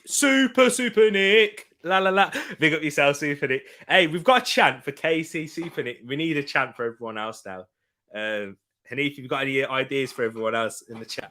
I am such a. I'm not good at chanting at all, man. Mike, I'm a hard-working player. I always was. I lacked creativity. I was like 1% of Conte, maybe 0.5%. That's all I was. I was just a worker. I was never good at nothing wrong with that. Producing any skill. Just a grafter, really. Every team needs him. Hold on, I'm just trying to sort that little bit of. I don't know why it's happening. I think I probably need to sort the light out here. Do you know what? Whilst I'm going to try and sort this light out, big up yourself, Asher, AJ in the place, another Chelsea fan. Big up, Asher. Can you talk about the first half for me, please? Yeah, I'm surprised at how much of the ball we've really had. I think we've looked all right on the break. I really like Lukaku's turn. Werner's working his socks off, and Rudiger's finish was fortunate, but you know what? Spurs team is a shocking. They have had some opportunities at our goal. I was expecting that, and we've kept them out. As long as they don't, if we can keep it 3-0 up until the 80th minute and not concede, I think we'll be okay. But if we concede early, there might be a bit of a threat. So we just need to see the game out. If we can get another, it's over. This team is dead. We have to be honest. Tottenham are just, they'll be lucky if they finish top 6. If they finish top 6 with that team, they've overachieved, because that team is, it's worse than what's going on at Manchester United. They're in a completely different predicament. If I was Spurs, I'd go and raid Brighton. I'd really go and raid Brighton, because Brighton have got, in my opinion, better midfielders than what they have at this moment in time. And I'm just surprised that this is how bad it's gone. You've got loads more comments, mate. I don't want to read them. I can see them, but I don't want to read them yet. Yeah, I'll get into them. I still need to get into this. For the record, he's 6 foot just about. Yeah, exactly. He's about, a bit taller than I am. Yeah, I am. Technically 5'11.5", but 6 foot. 6 foot. That's what I say to people. Have a good one. Enjoy your snack. Well, you can't go and have a snack and not tell us what. Bring me some chips, Grace. Bring me some chips, man. Exactly. Chips. Ooh, chips. You can't have chips for a snack. We're not. Yeah, unless you can. If you're in Yorkshire, you can. Wait, what about a Yorkshire pudding? Would you have as a snack? I'd have Yorkshire pudding with mincemeat. So. Ooh, what's that? You've never had Yorkshire with? Have you ever had? You live in the West Midlands. You know what keema is, don't you? Yeah. Yeah, with that Yorkshire pudding with keema. Honestly, I'm telling you, fusion, brother, fusion. Madness. Hey, do you know what I found out today? Just out of interest, do you know what the national dish of the UK is? It's curry. It's chicken tikka masala. Yeah. That's crazy. Yeah. I couldn't believe that. But yeah. I'm telling you, man, if you have fresh naan every day, it's not a bad thing. But if you live in a warm country, but we live in a cold country, so I don't even eat much of my own cultural food. I try and stay as lean as I can, because you can get really fat in the north very quickly. It's true, man. Yo, I need to still lose some of this Christmas weight. Do you know what I mean? Because it's not easy. So, but yeah, back in the gym, guys. I need to be posting more of that on the socials. But talking about El Clasico, sorry, just 2-2. I've seen the score. Do you know who scored? Who scored, Henny? Vecino scored for Real Madrid. Torres and De Jong. I don't know his first name, and the Ferran Torres. And the master scored, didn't he? Karim Benzema, still doing it. Did he? At 34, 35. So, big up to Karim Benzema, man. He's absolutely class. 100% for real. Karim Benzema, arguably up there to be one. I was shocked that I know back in the day when he was at Leon United were linked with him. I couldn't believe they didn't get him. Maybe you guys, but you guys don't get anyone. Nah. Hey, do some Vlahovic, be careful.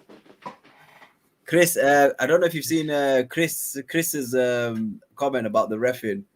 Absolutely shocking. Absolutely shocking.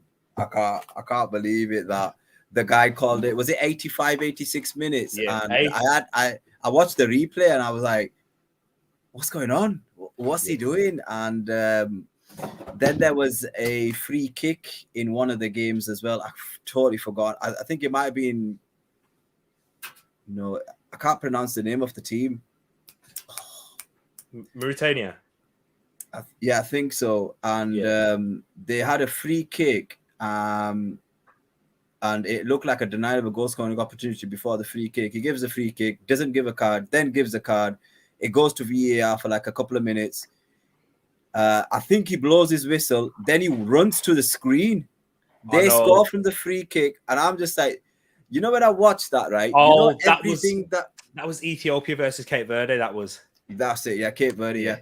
You know, everything that could go wrong with VAR and match officiating, you are watching it. AFCON are educating us about how bad it can go. And I just think, I don't understand why the referee didn't play 90 minutes. That, for me, I was like, this guy's taking advantage here. He's taking liberties. That is messed up. That's mad. That's an absolute mad one. Then he had to come back as well, I think, and play 5 minutes or something like that. Paxton, you're underestimating Spurs. Spurs are literally have a saying called Spursy. Paxton. Who does Paxton support? Manchester United. The second half just kicked off as well, by the way. I think you know what's going on at Arsenal. I think that's going on at Man United. I think everyone's just, you know, going way over. And you know what? I don't like the fact that Rashford's getting a lot of heat. These guys don't remember that when Rashford was injured, he was absolutely smashing it for you guys. You don't remember when all the good he did, and now you're smashing it. And I think it's the same. I think it's the same haters that came out against him in the Euros, and I don't like the fact that a lot of them are Manchester United fans, and I don't like the fact that they're picking on a guy. No one else is getting picked on. It's just Marcus Rashford, and we all know why. Because of the color of his skin. It's ridiculous. Bruno's been awful. Why is no one saying anything about Bruno? Look at Luke Shaw. Luke Shaw's been there 7-8 years. He's had half a good season. Half a good season. So, do you know what though? Wait there. I don't think it's all about the colour of his skin, because he has been poor. Even when he's been scoring goals. Tereak has been poor, but you have to put some context into it as well. So at the end of last season, he needed, I think it was shoulder surgery. He went to play for England. So that was a very bad decision by Manchester United and Marcus Rashford. United should have had the first say and said, listen, you're not playing for England. You're going to go and get surgery done. And Tereak, it's about easing your players back. You give him 15, 20 minutes for like 5 to 6 games. And then you say, right, if you can show me something off the bench and you know, get me an assist or impact the game somehow, then I think Manchester United, until they don't sort their top out, Tereak, they're going to have a lot of problems with these players, and not all of these players are that bad. And I think a lot of Man United fans just calm down and just enjoy the good, enjoy the positivity, because I think there's a lot of issues until you get a permanent manager. Yeah, exactly. Enjoy, Tish. I hope you get well soon. And look, I love this chant, by the way. My chant for you, Tereak, is he's one of our own. He's one of our own. Tereak Talks. He's one of our own. I love that, Louis. Do you know what? I can't sing it myself, though. I'm glad that you did it, because if I did that myself, then I just did it by myself. So it's a bit big-headed right there. Maguire is getting mugged off also because of the... I don't think it is because of... I see what you say, but because even Bruno's been getting a lot of stick as well before. Rudiger with the header there already. Just looked it up. Spurs is Latin for choking.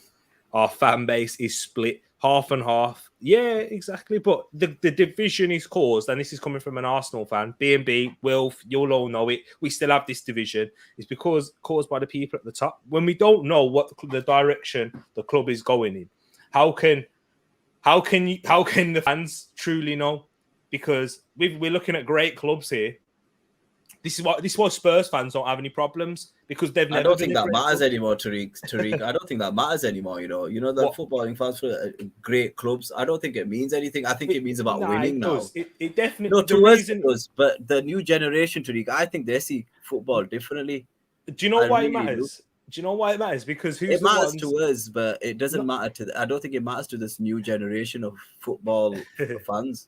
Big up, Charles. Hey. Yes, Charles. What's going on? We're smashing them, Charles. What do you reckon? Another goal? There you go. There you go. Now he's backing them. But basically, it does matter. And the reason why I say it matters is because you have to look at it. Yeah. Who's on social media? Who gets the most views? Why do you think a lot of these kids, like, who still support Arsenal, Manchester United, it's not because of what we're doing on the pitch. By the way, if kids are growing up watching Man United in the past, 5 years? Yeah, 5 years. They're not going to support Man United. But it's because the fan base, they draw so much attention. Tereak, they're always, Imagine you have kids, right? Yeah. And your son or daughter, you're watching football with them, and like, right, come on, we're watching the Arsenal, and they don't win a league, and they're like top 4, top 6. But then your son or daughter sees Manchester City at the top, and then they're like, Dad, what about these guys at the top? And you're like, no. But they play better football and they win things. I'm telling you, these kids, they're gonna use that against you. That's what kids are like nowadays. I'm telling you. I tell you what, though, it's not as simple as that, though. It really isn't. But for them it is. Though. I'm telling you, it's a different generation. I don't actually think it is, because it is a different generation. That's how we would have seen it. That's why we have a lot of Manchester United and Arsenal fans. But now with social media, TikTok, YouTube, that influences people more than what they're looking on TV. What you're looking at on your phone or your laptop screen has more of an influence. I think success dictates a lot of things. Like I couldn't go back to where Chelsea were because I started way at the bottom, just winning the odd cup every 2 or 3 years. But I don't think a lot of Chelsea fans will be able to fathom that. Do you know what I mean? Yeah. And a lot of Man United fans, I don't think they don't like the fact that they're struggling. They can't accept the fact that they're struggling. And some of them. Can we stop talking about United now? Because we spoke. But let me just go back to this Paxton, because this is gonna hurt Paxton. But Top Res lamenting fans who don't go to games and everything. Plus, you have a lot of our fan base supporting single players. That's it though, because and that's what you end up doing when you don't have a direction of what your club is. And Harry and Tereak Talks always say Pepe is a good finisher. I'm hearing he's missing quite a few chances. Yeah, I know what you're saying, and he's a good finisher. 1v1, he is. Like, which Pepe are you talking about? Nicola Pepe. Who's that? Arsenal's Nicola Pepe. When does he play? Yeah, but he's played. I think he's missed a couple of chances for Ivory Coast right now. But he is a good finisher. If he's not a good finisher, Moss, tell me why he scored 16 goals in all competitions last season. Because he does. He got 16 goals and he doesn't even start every game. Why do you think Arteta's not put him in team? Why does he not get the chance? Because of what he does, like what he doesn't provide to the team off the ball, basically defensively. He's a frustrating player. His concentration defensively isn't good enough. It just really isn't. And when he's on the ball, he's frustrating as well in that way. That's definitely a foul by Rudiger. But because he doesn't always make the right decision, and he'll give the ball away in a lot of occasions, which will leave us even more defensively susceptible on the counter attack. Sar's been very good today. I've been impressed with Sar today. Spurs fan dressed as Spider-Man because their trophy cabinet is full of cobwebs. Love that, Charles. Absolutely. Oh, there he is. I can't believe ZX not gone to African Cup of Nations. That surprised me still. He's fallen out with Halilovic, that's why. Okay. There's a lot of politics that get involved. Zaha over Pepe, Shush. Nah, yeah. What are you saying, Hilly? Zaha or Pepe? It depends if Zaha... I think Zaha's the better player than... if them two were to ever go one-on-one, I'd say Pepe's a better player, but because Zaha's got more opportunity at a club like Palace, I wonder if Pepe got that opportunity and he had, Pepe reminds me a lot of Christian Benteke. He needs a manager to give him a lot of chances, and I think he would surpass what Zaha's done. it's just that because he's at a bigger club and the expectation is a lot higher, and as you said, off the ball, he's not great. That kind of will let you down. Plus, he's low on confidence as well, because when he first came and I saw him against Van Dijk, I saw fear in Van Dijk's eyes. I'm just like, Van Dijk's not going to do anything silly with this one. He'll always make sure it goes out of play, because he doesn't want to go one-on-one with this guy. And I just thought that there's a player in that guy, but it's just not come to pass. And I think maybe his move to the Premier League was early. And I think he needed a bit more development, but he's just not worked out. And it happens in with every club. I just don't think Arsenal can get it wrong. But compare this transfer window, it's majority 99% has gone right at the moment. But you've got to wait another season or so to judge your transfer window. So Nicola Pepe, bigger waste of money than Maguire. No, I don't know, because we've got to think. I don't know. Yeah, I mean, Maguire plays more. He's a captain of Manchester United. But when you look at Nicola Pepe, he's a goal scorer. And I'd rather pay a lot of money for an attacker who scores goals. Yeah, at least he scores goals than a defender who's not very good at defending. Because you spent more money on a defender that's not very good at defending. We spent 72 million on an attacker that doesn't play enough or be consistent enough, but we should still see his flashes. What flashes of brilliance do we see from Maguire? But Michael Elise, the next big thing, 100%, Louis. I did a video. I've not seen the kid play. Haven't you? Hey, no. Louis, give me. Is he like? But the Spurs in Lucas Moura. Oh, he can't get there. No foul. But carry on. Sorry, what was you saying? I just think right. Penalty given. Sorry, penalty's been given. Let's have a look at this. It didn't look like a penalty at all. Kepa's not happy. Kepa's got his hands on his head. Guys, let me know in the chat. Did you think that was a penalty? But yeah, on Michael Elise, never. Nah, then there's no point. When you see that, Hanif, there's no point even talking about it, because when you see the replay, it's nowhere near a penalty. Yeah, it was 3-on-1 as well. Oh, well played, Kepa. Well played. It was a wicked challenge. I saw it first time. What's the ref doing? Did the liner's giving it? The liner's giving it. The ref's not giving it. The line. See that? I know these things. The liner's given that. The ref's had a mare. Andre Mariner's had a mare. No, the liner's given that. I'm sorry, we can't talk about AFCON ref. We cannot talk about AFCON refereeing when we're watching 100%, this. I'm sorry. 100%. Don't disrespect AFCON refereeing when we're watching this. Oh, it's not even close, man. It's not even close. It's not even close. But that was a pretty bad pass from Harry Kane, though. He put too much on it for Moura. Exactly. Yeah, he's not giving it anymore. Look, what a joke, man. Côte d'Ivoire, my choice, winning, looking the best so far. Are they? Oh, I've not watched that. But did you watch the Nigeria game, though, Moss? Did you see any of the Nigeria game, Hanif? I saw highlights. Okay. Yeah, I don't think it's all right. I think it's still early, isn't it? There's the standard of football is, it's different. Depending on who's playing, and sometimes it's a bit slow. I'm not gonna lie, but maybe that's just because it's early. But I think now that the referees are making it more interesting, I think it'll come along. I just think we need to see more goals. I think because there's been so much controversy in terms of players playing for these international teams. Yeah. But I think it's gonna get better and better. Just give it a few. Just give it until the groups are done. Yeah, then we'll have a true barometer. Yeah, I'm looking for some gems. So I can't wait to speak to a few guys who watch it full time and just find out. Any AJ. Do you think Maguire plays good for England? If so, because he plays in a back three, there again in the box and a deep line. I think Shah might kill me for this. I think Maguire would look good in our formation purely because we play in the back three. I think he would. I think because he's a ball playing centre back as well, and I know a lot of people give Maguire a lot of crap, but he is a ball playing centre back. He's got passing distribution. Tereak, he's got numbers to back it up.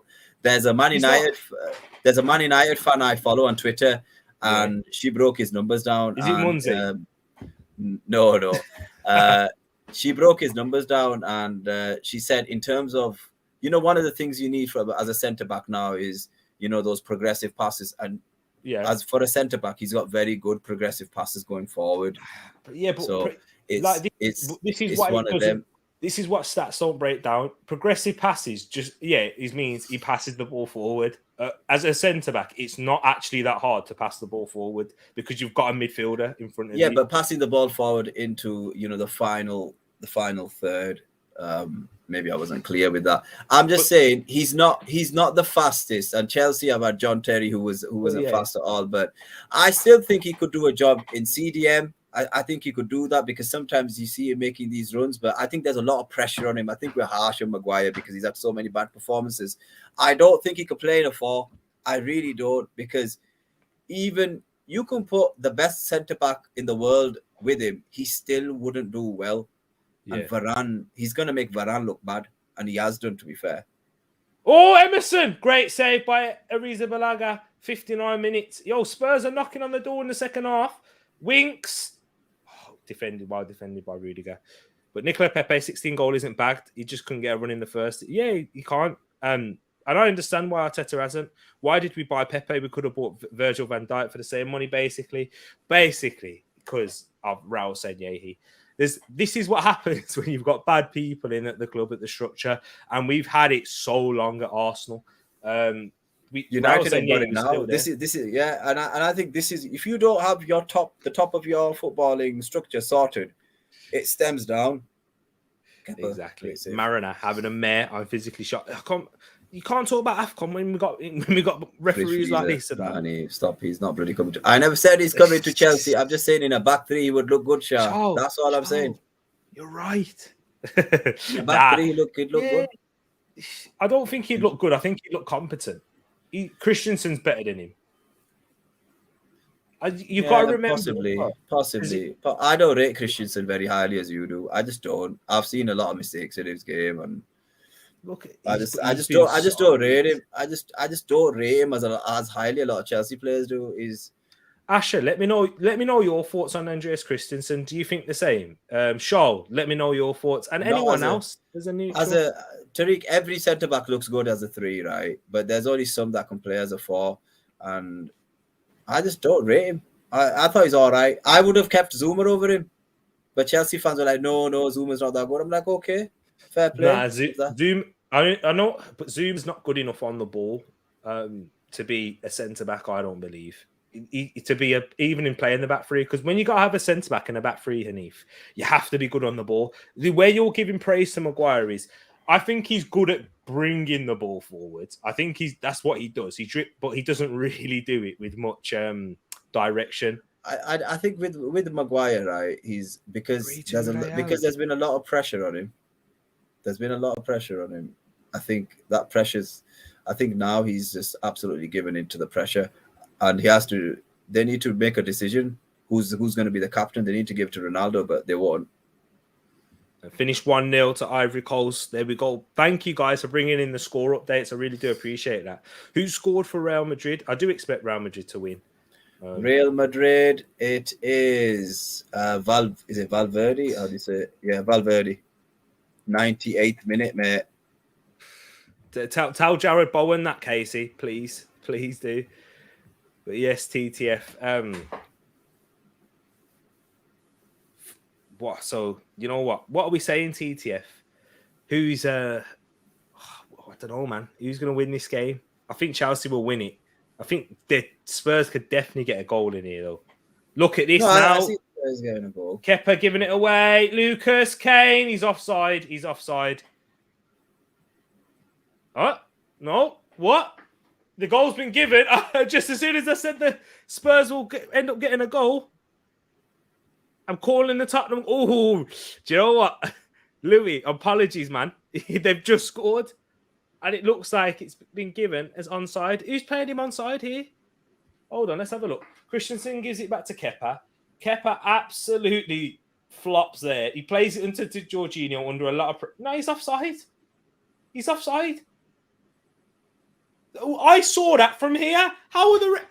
Come on. How are you not seeing that? He's offside. They're going to look for every reason to give this goal. Of course, Harry Kane scored. It's a mile offside. There we go. Why is it taking so long? Harry Kane scored. Sorry, they just. This is Tereak. Oh, I want to say something. There was a game that Michael Oliver ref the other day, and I'm not disputing the offside call or anything, but what happened was the VAR officials they took 2 or 3 minutes to look at the footage and to make a decision. However, they didn't come to a decision. Michael Oliver comes to the screen, makes a decision within 15 seconds. Now that's the problem. So because they're taking so long, what is that telling us? That they're full of doubt? But then when the on-field official came, he just made a decision, and I think he knew if he stayed there any longer, he'd have got absolutely pummeled for it.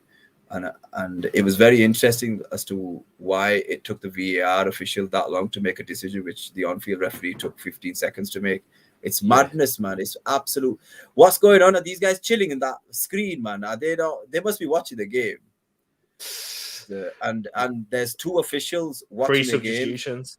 Ryan Session's just come on for Spurs, and Chelsea are making 3 subs. Alonso, Ziyech, and Thiago Silva all coming on.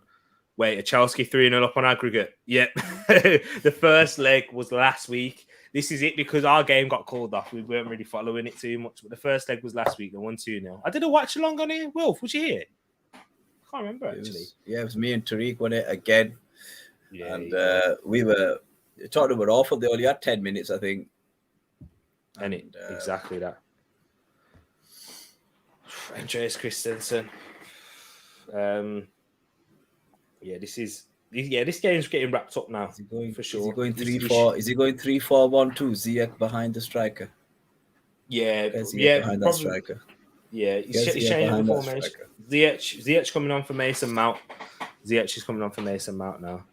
Louis, Rick, what do you think you boys need then in the transfer market? Do you need a midfielder or what?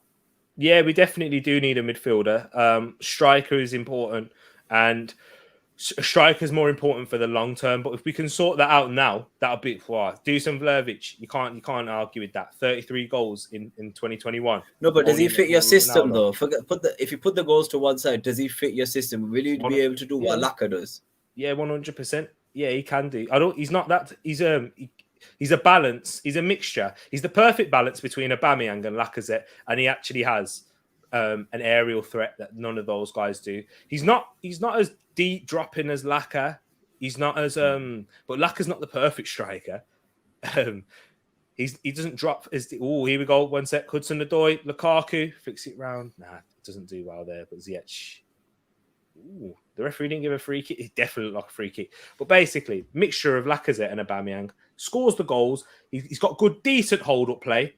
He can play with his back to goal. He's relatively quick. He's got good positioning in the box. He can score free kicks. He can score penalties. He can do it. I think he's the next big thing, though. If you give him a watch, yeah. If you have not even just his highlights, I wouldn't recommend that because anyone can look good on highlights. But you'll see. Yeah, he's a good striker. I watched him. I didn't actually watch him for Fiorentina. I watched him for Serbia. For Serbia. Who was it now? Who did they beat last minute 2-1? Was it Portugal? Yeah. And he was quality in then. And yeah, I liked it. I like the look of him because and that's what you want. That's what I want from a striker, is to do more than just score goals. He's a better footballer than Lukaku is. Like, he's got a better touch, better at hold-up play, better link-up.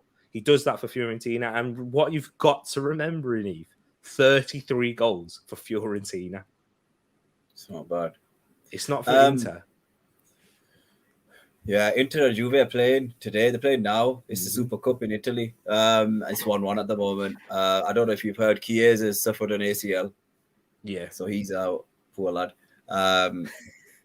Moss saying there, Vlahovic just super silky skills, like Kane, but young. He's if also liking him, he's more agile and quick. He's actually taller than Kane. He's a bigger frame. He's 6'3", but he's actually quite quick. Do you know when you look at Haaland?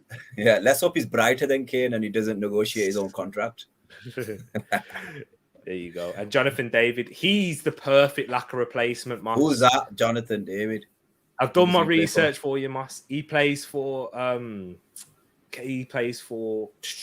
what's his name? Lille. Sorry, I don't know why I'm blank there. Jonathan David, he's quality. Lille are always producing these amazing prospects, aren't they? That come to the Premier League, and it's crazy. Like that's recruitment for you. That's recruitment. Won the league with them last season.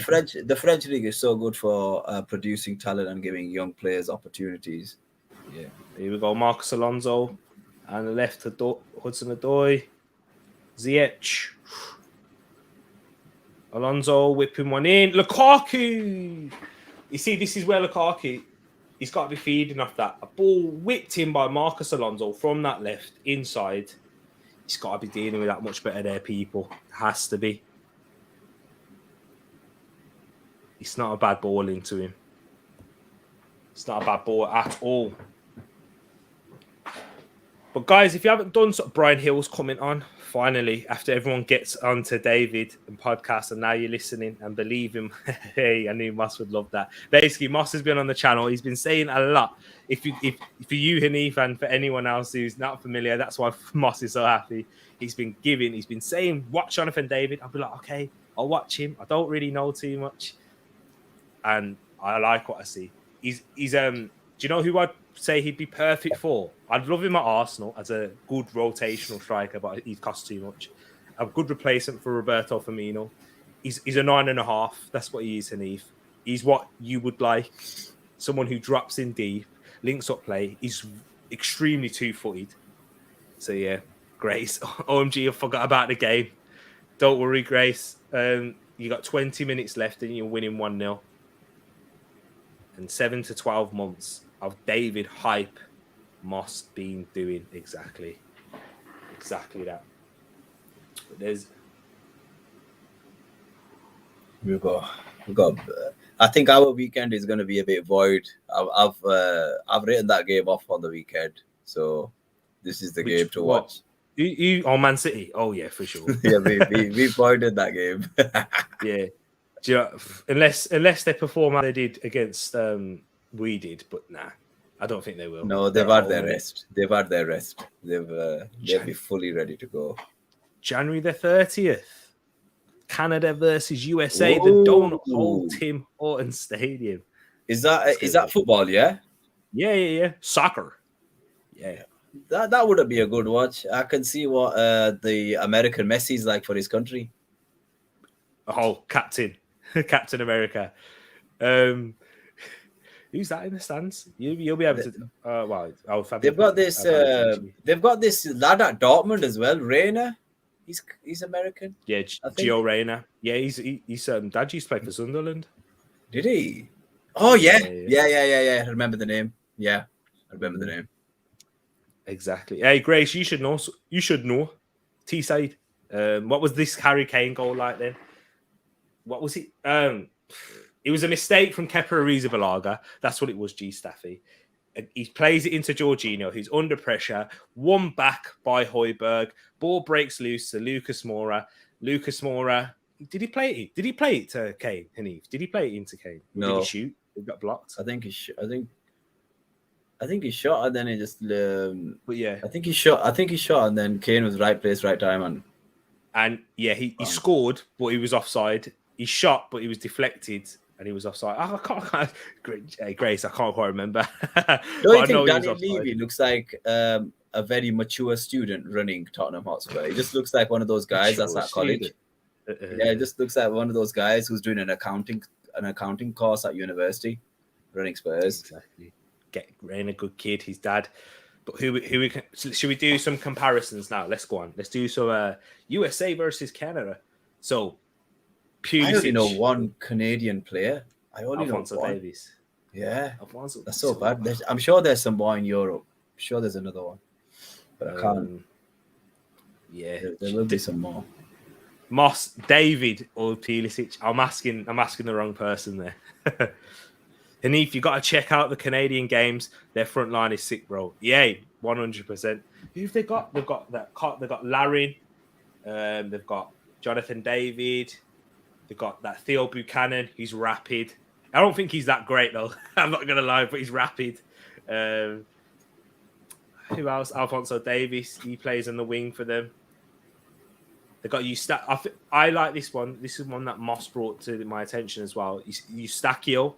He plays in for Pacos de Ferreira in Portugal. It is Pacos de Ferreira, isn't it? I think. Have a look. Pacos de Ferreira. Why am I searching them? I should say Stefan. I'm gonna watch that American and Canadian game. Definitely gonna watch that. You should, man. I might even do a stream on it. Hey, there you go. And not Arsenal. Jamaica are playing Mexico. Yes, it is Pacos de Ferreira. I was correct. 15 minutes left in this game now. Just under 15 minutes, 74th minute, 40th second. Nice and easy. So it's just a counter-attacking game now, and unfortunately, I think I gave Spurs too much credit because of their coach, but their players are not as good as their coach. So they're dead. But they're dead, man. Who said it first? Yeah, Tereak. But you're just biased because you're a gooner. I'm not. Nah, I'd credit. You've heard me. I'll credit Spurs. I'd credit Chelsea. I don't like. When did you credit Spurs? Go on, tell me. When did you credit Spurs? When they give me something to give them credit for, I will credit them. This season they've been shocking. Do you think Kane's going anywhere this season? I mean, at the end of the season, I don't think there's a buyer out for Kane anymore. It's a good question. I don't think there is a buyer for Kane because. Kane, Tottenham will price him out of a move. He's still got a long time left on his contract. A long time. Yeah, and 2 years, I think. And then you've got those three guys. Well, the one you mentioned from Fiorentina, Mbappe, Haaland. Mm-hmm. So you've got, I'm assuming them three are the hottest property. David. So 4 players that a lot of the big clubs are going to go after. Yeah. Here he is. The king. And then you're going to still have players that are like out of contract and younger players, younger strikers. When you can't, Kane's 28, 29 now? And you're not going to splash 100 million on that. Surely not. It's not worth it. Did you see that attempt of Kane trying to head the ball and he absolutely missed the ball? That was shocking, that. Here's Kante coming on. N'Golo. The legend. N'Golo presses and goes high. Do you like that one there? I never thought they could make a cuter version of Makaleli, but we had Ramirez back in the day, and then we got Kante. I don't know how we get these players, but absolutely fantastic recruitment. Big up Maria. Jokes now. Yeah. Sometimes. I was talking to AJ. He's a Chelsea fan. You may have seen Asher in there. And he was he's not happy with Maria. He thinks that the Champions League, and I think I agree with him. He thinks that the Champions League is papered over the cracks. Ooh. Well, it depends on what Asher's expectations was. I said they were going to finish third at the beginning of the season. And I still think we're going to finish third. So my expectation was to try and be competitive. And I think we have been. And I think that's it. We've gone up until January. And that's it. That's as competitive as you can be in the Premier League at the moment. Exactly. Against Man City, we have to. They are the better team. They are the best team in the world without a striker. What? There you go. And Kane's still got half a century left on his contract plus a 5-year extension. He has, yeah. He really does. You know, regardless of what you think of Daniel Levy, right? He's just showed every chairman what to do with a superstar. Give him what he wants, but then and just lie to him. Say, wait, if you get this money, we'll sell you, but we're not going to sell you. Oh my word! What was that from Kepa there? All right. Do you know what? I want to do some this or that. Guys in the chat, get some this or that in the chat because this game's petering out, and I'm going to ask Hanif, and we're going to do some debates on this or that. All right. Coffee or tea? Tea. Why? Because it's just better. and it's not as harmful as coffee, and it tastes better. I like coffee myself. I used to when I was a kid. Okay. All right, I'm trying to think of another one now. Coffee feels like a drink that you drink just to stay away. When people are at work and they're like, "Oh, I need a coffee." It's just like they don't have. Whereas with tea, you drink it when you're relaxed, nice and easy, and yeah, I'll probably. Do you know what? It gives you that that chill out, those chill out vibes, and I could drink tea whilst watching a game of football. Exactly, coffee, but used to be tea. Exactly. It's because you started watching me, isn't it? You put you on Yorkshire. Get on Yorkshire tea, all of you. Get on Yorkshire tea. Yorkshire tea. Love a bit of Yorkshire tea, B. Let me try and think now. Milk chocolate or white chocolate? I like dark chocolate. Oof, dark chocolate. Yeah. Okay. So there you go. So milk chocolate, white chocolate, dark chocolate, and you've chose dark. All right. Do you actually choose dark chocolate because you like the taste, or is it for it's a healthier? A bit of both. I get dark chocolate with mint in it. I'm a big fan of mint with anything like mint chocolate chip ice cream and stuff like that. So if there's an option for dark chocolate, I have it. The taste is, I don't think dark chocolate tastes of anything. But if you had to, don't taste of anything. I don't think it tastes that much, but you've got to put something in it. But I usually like have it before I go for a run or when I'm reffing a game, I'll have it at half time to give me that energy boost. But I just prefer dark chocolate. It costs a lot more money. I'll tell you that. Yeah, exactly. What, have you ever had pineapple on a pizza? Yes. Does it pineapple on a pizza? Yes or no? No. It don't work. No. So we got T-sheet Ev. He's saying green tea there. What, are you a fan of green tea? I'm not myself, but once again, I'll drink it for the health. Yeah, I could drink green tea. You can get different varieties of green tea though. Lemon, peppermint. Green tea is amazing. That's big up T-sheet. There you go. Milk chocolate, defo. Do you know what? I like white chocolate. I'm a white chocolate fan. I do like Milky Ways and not Milky Ways. What's the ones now? What is it? It's not Milky Way. Chat, you have to get me there. Jerk chicken or chicken tikka? Chicken tikka every day of the week. No, even though every day of the week, and that's me being biased. No. At least he says it. Listen. You know what? Yeah. Obviously, is jerk chicken? Is that Jamaican? Am I mistaken? Yeah. Right. I like jerk chicken. I really do, but. You know, when I want chicken tikka, I get it with a naan. So I don't think you could have jerk chicken with a naan. It doesn't complement it. But I think jerk chicken goes with possibly rice. But I've not really had traditional Jamaican rice yet. You can have jerk chicken in a sandwich though. Like basically, there's something that Jamaicans eat. You have cocoa bread. Literal. I've never had cocoa bread. I'm gonna try cocoa bread. It's nice. It's like normal bread, but it's yellow. It's really like yellowish, but it's got a bit of a sweeter taste to it. Have I described it right there? My Jamaican people, me yardie them, but that's what it is. Milky Bar T-sheet and Super Dick on it. Milky Bar. Okay. Ketchup or mayo? Ketchup or mayonnaise? Ketchup. I don't like mayo. No, I'm a mayonnaise fan myself.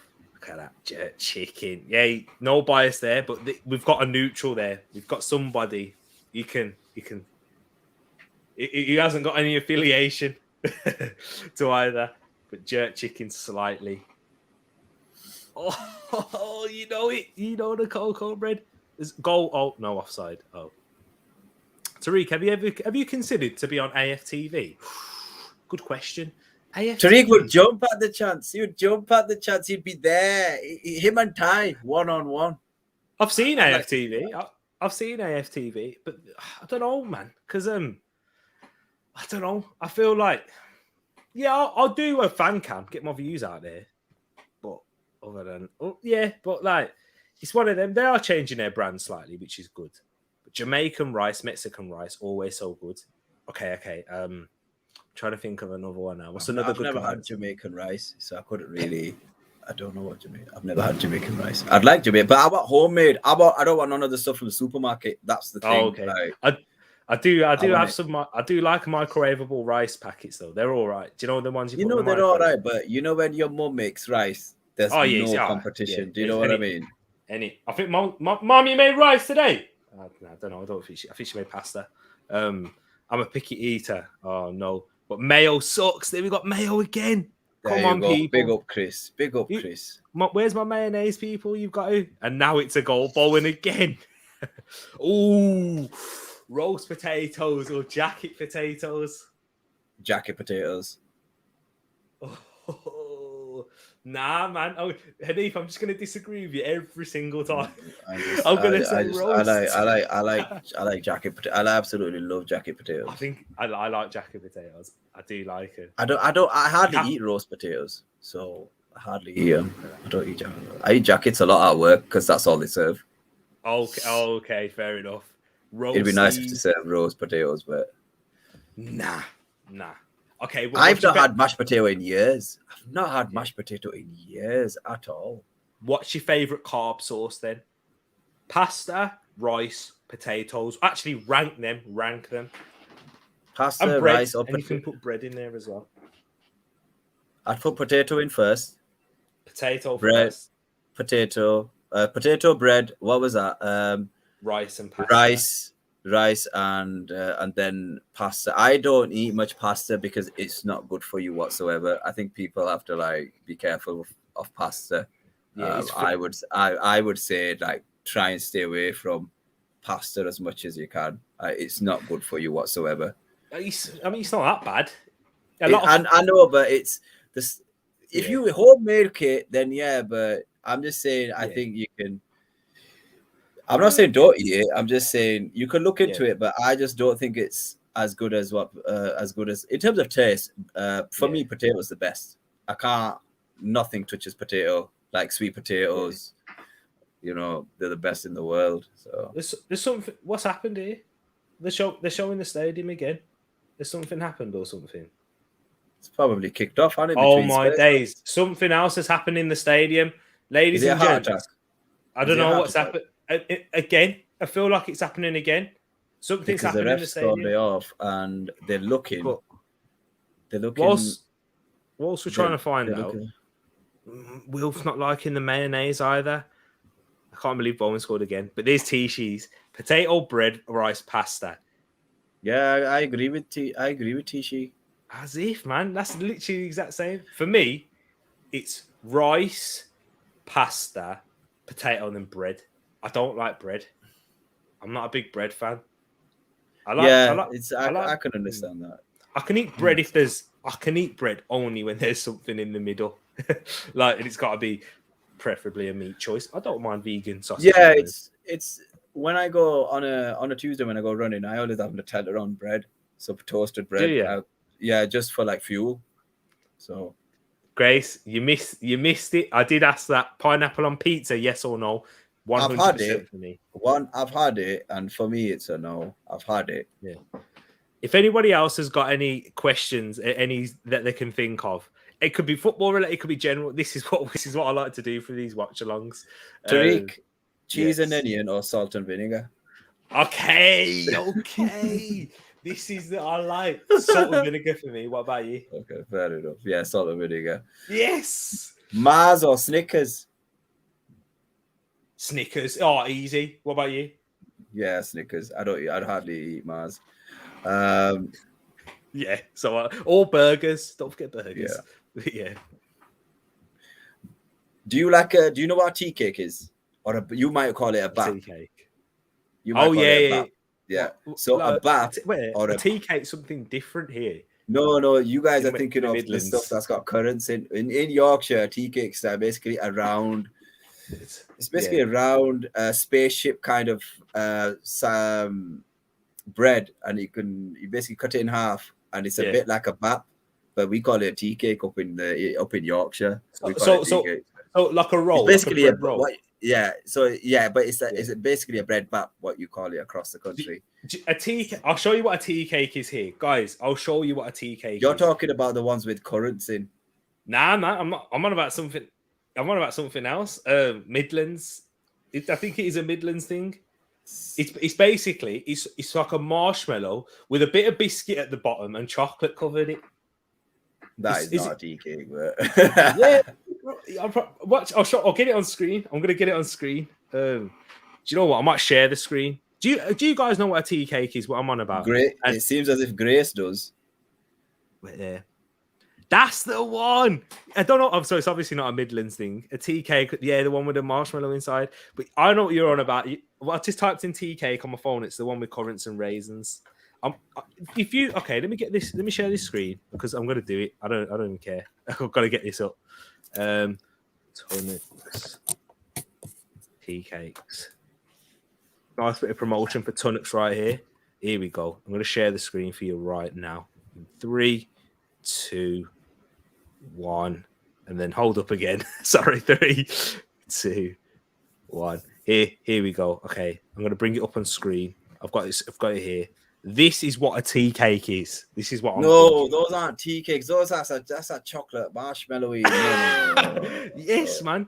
They're nice. They're not too bad. They are not tea cakes, man. They're not good. I've never had them. So exactly. It's basically bread, and you cut in the middle of it, and you can put any fillings you want. Yeah, this is Tishy's story. When I was working, I went to the chippy and they offered me a tea cake with chips, and I was like, "What's that?" If they'd have offered me a tea cake with chips, do you know what we call that? We've got a name for that. We call it a chip butty. We call it a chip butty. I know what a chip. Yeah, I know a chip butty. I know that one, guys. If you don't know what a chip butty is, it's just bread with chips inside as a sandwich. Yeah, Louis as a sandwich, but here's Louis. Custard creams or easy for me. Easy.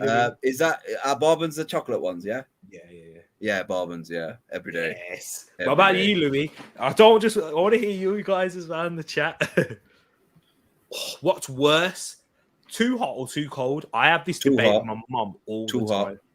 Too hot. Spud me. Too hot. Too hot. Me being Asian, I'm saying too hot, but yeah, it's too hot because it's easier to warm up than it is to cool down. That's why.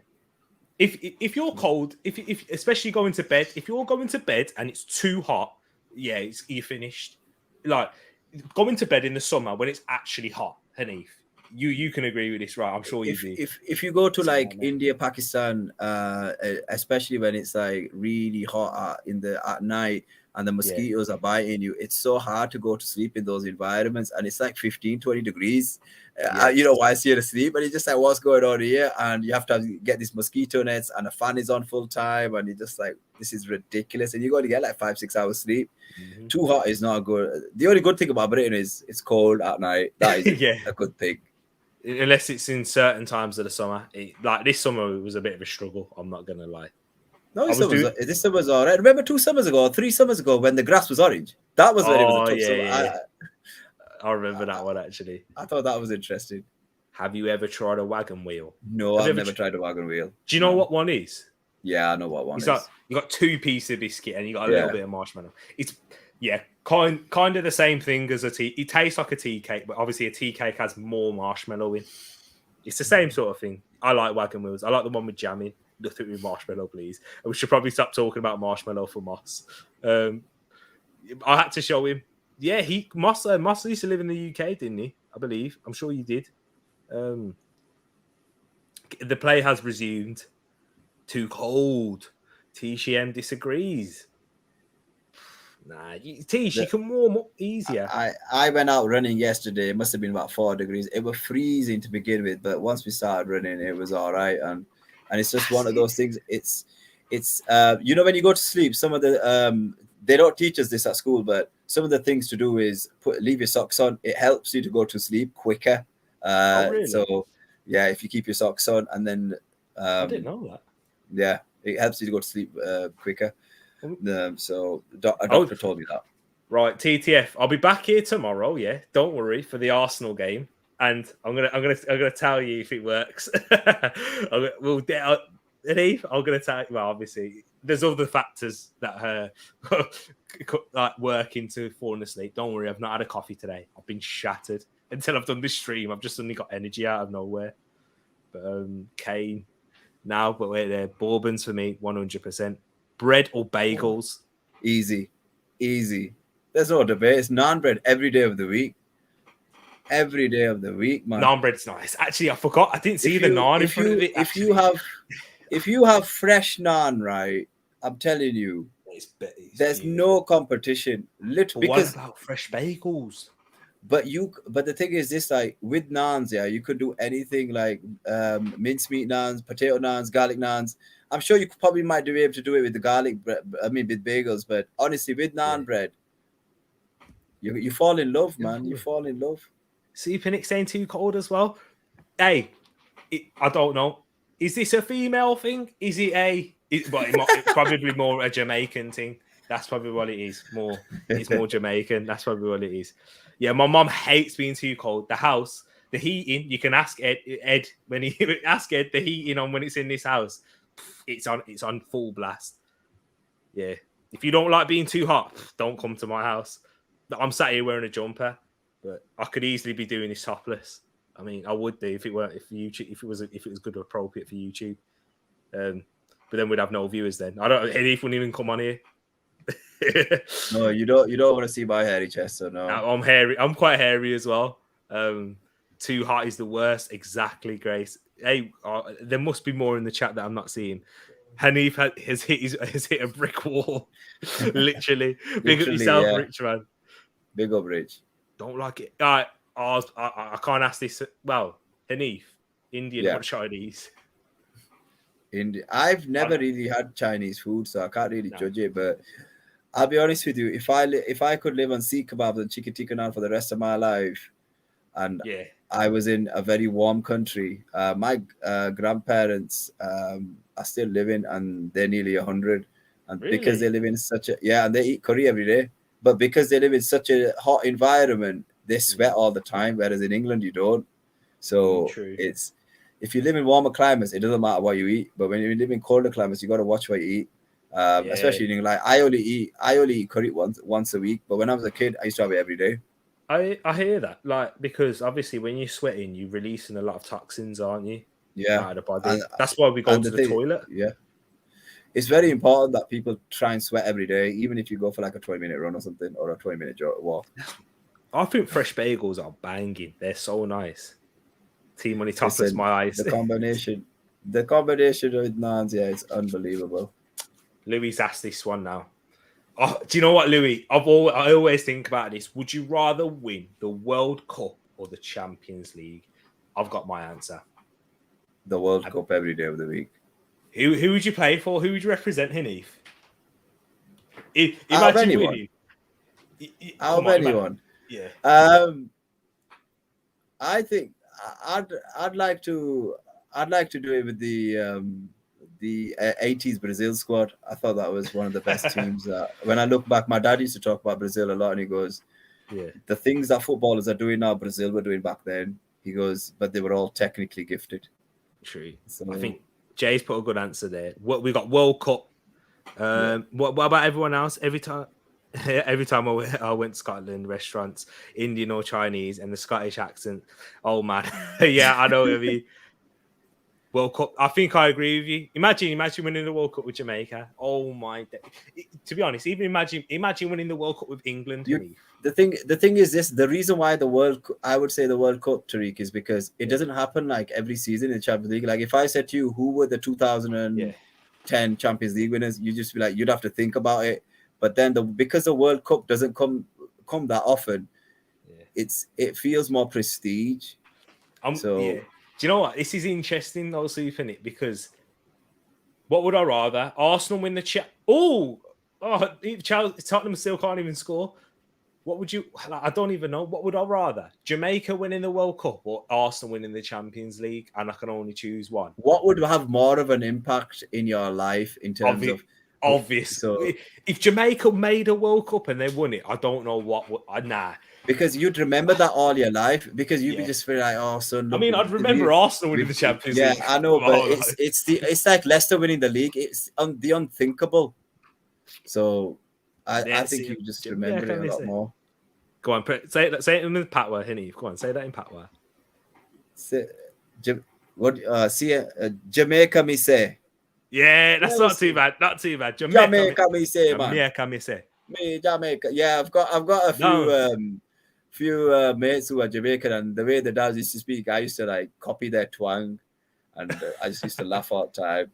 Oh wow, did you? That's all right.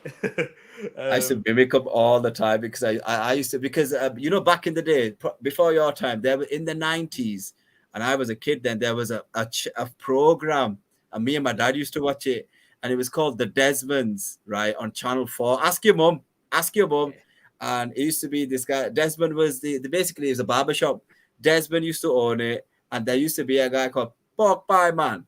And they all used to speak Jamaican. I know what you're on about now. Yeah, Desmond, proper back in the day. It was. I think they're Bayesian. Are they Bayesian? Were they Bayesian? I thought they were Jamaican. I could be wrong. Don't worry. A lot of people thought it was those Bayesian. people that grew up in the 90s. They'll remember the Desmonds. B&B says champ. So basically, this is it. If it's Arsenal or England win the World Cup, but Arsenal win the Champions League, I'd take Arsenal. But Jamaica winning the World Cup, a small nation like Jamaica, that's unbelievable. But I agree with this here over England winning the World Cup. Champions League struggle to like this England side. For the players, it's too ponderous. Southgate nowhere near a top manager. I agree. I don't. The thing is, people are saying Southgate is nowhere near a top manager. I can understand that because of the style of play, and he's very cautious. But he's probably got the closest since they won it, if I'm not mistaken. So, Hanif, where are you from? At the moment, I'm from Yorkshire, mate. So I think he's on about heritage-wise. Heritage-wise, my mum and dad are from in Kashmir. So basically the part that India and Pakistan fight over. Yeah, and they're still fighting over. But I'm my parents from basically from Pakistan. So my grandparents they were obviously Indian. Do you know? But then obviously they moved over to Pakistan. Well, they partitioned the country, and we turned out to be Pakistan. But I don't really like borders. I think borders differentiate people too much to a certain degree. I've got a question for you. Yeah, if you was to say if you was to say, okay, you're from if now tomorrow India, it's Kashmir, it's Pakistan. It belongs to India now. Yeah. Would you then say you're from India? I don't really say I'm from India. I say I'm from Yorkshire, but in terms of heritage, in terms of heritage, listen, my mom and dad raised me as Pakistani. I'll always be Pakistani. I think everyone's tired of fighting, and they should and Kashmir wants its own independence because it's a nation within itself. So I think one day they'll get it, but it is what it is. At the end of the day, it's a shame that things have worked out. But if I had a child and he played football, he'd be playing for England. Is it still on Netflix? Is it still? I'll be watching it. Yeah, I'm gonna have a look. It was on Netflix. Massive Yorkshire. I think Rich is the same age as me. Ooh. Have you seen him in his Cat Williams suit? Yeah. Britain versus USA now. That's deep. Where was this? Yeah, Britain. I watch. That's the Ryder Cup, innit? That's the Ryder Cup. I watched that. I watched it. I don't know nothing. Europe sorry, it is Europe. Sorry. But yeah, that's the only time it's we can compete with the Americans. Oh man! Hey, big up yourself, CM. Sorry, I had to. Had to go over this one first. Right there. What did you think? Do you think sharp? Oh, sorry. Let me come back. Would you rather manage the club you support and get them all the way to the top, or manage Arsenal? Oh man.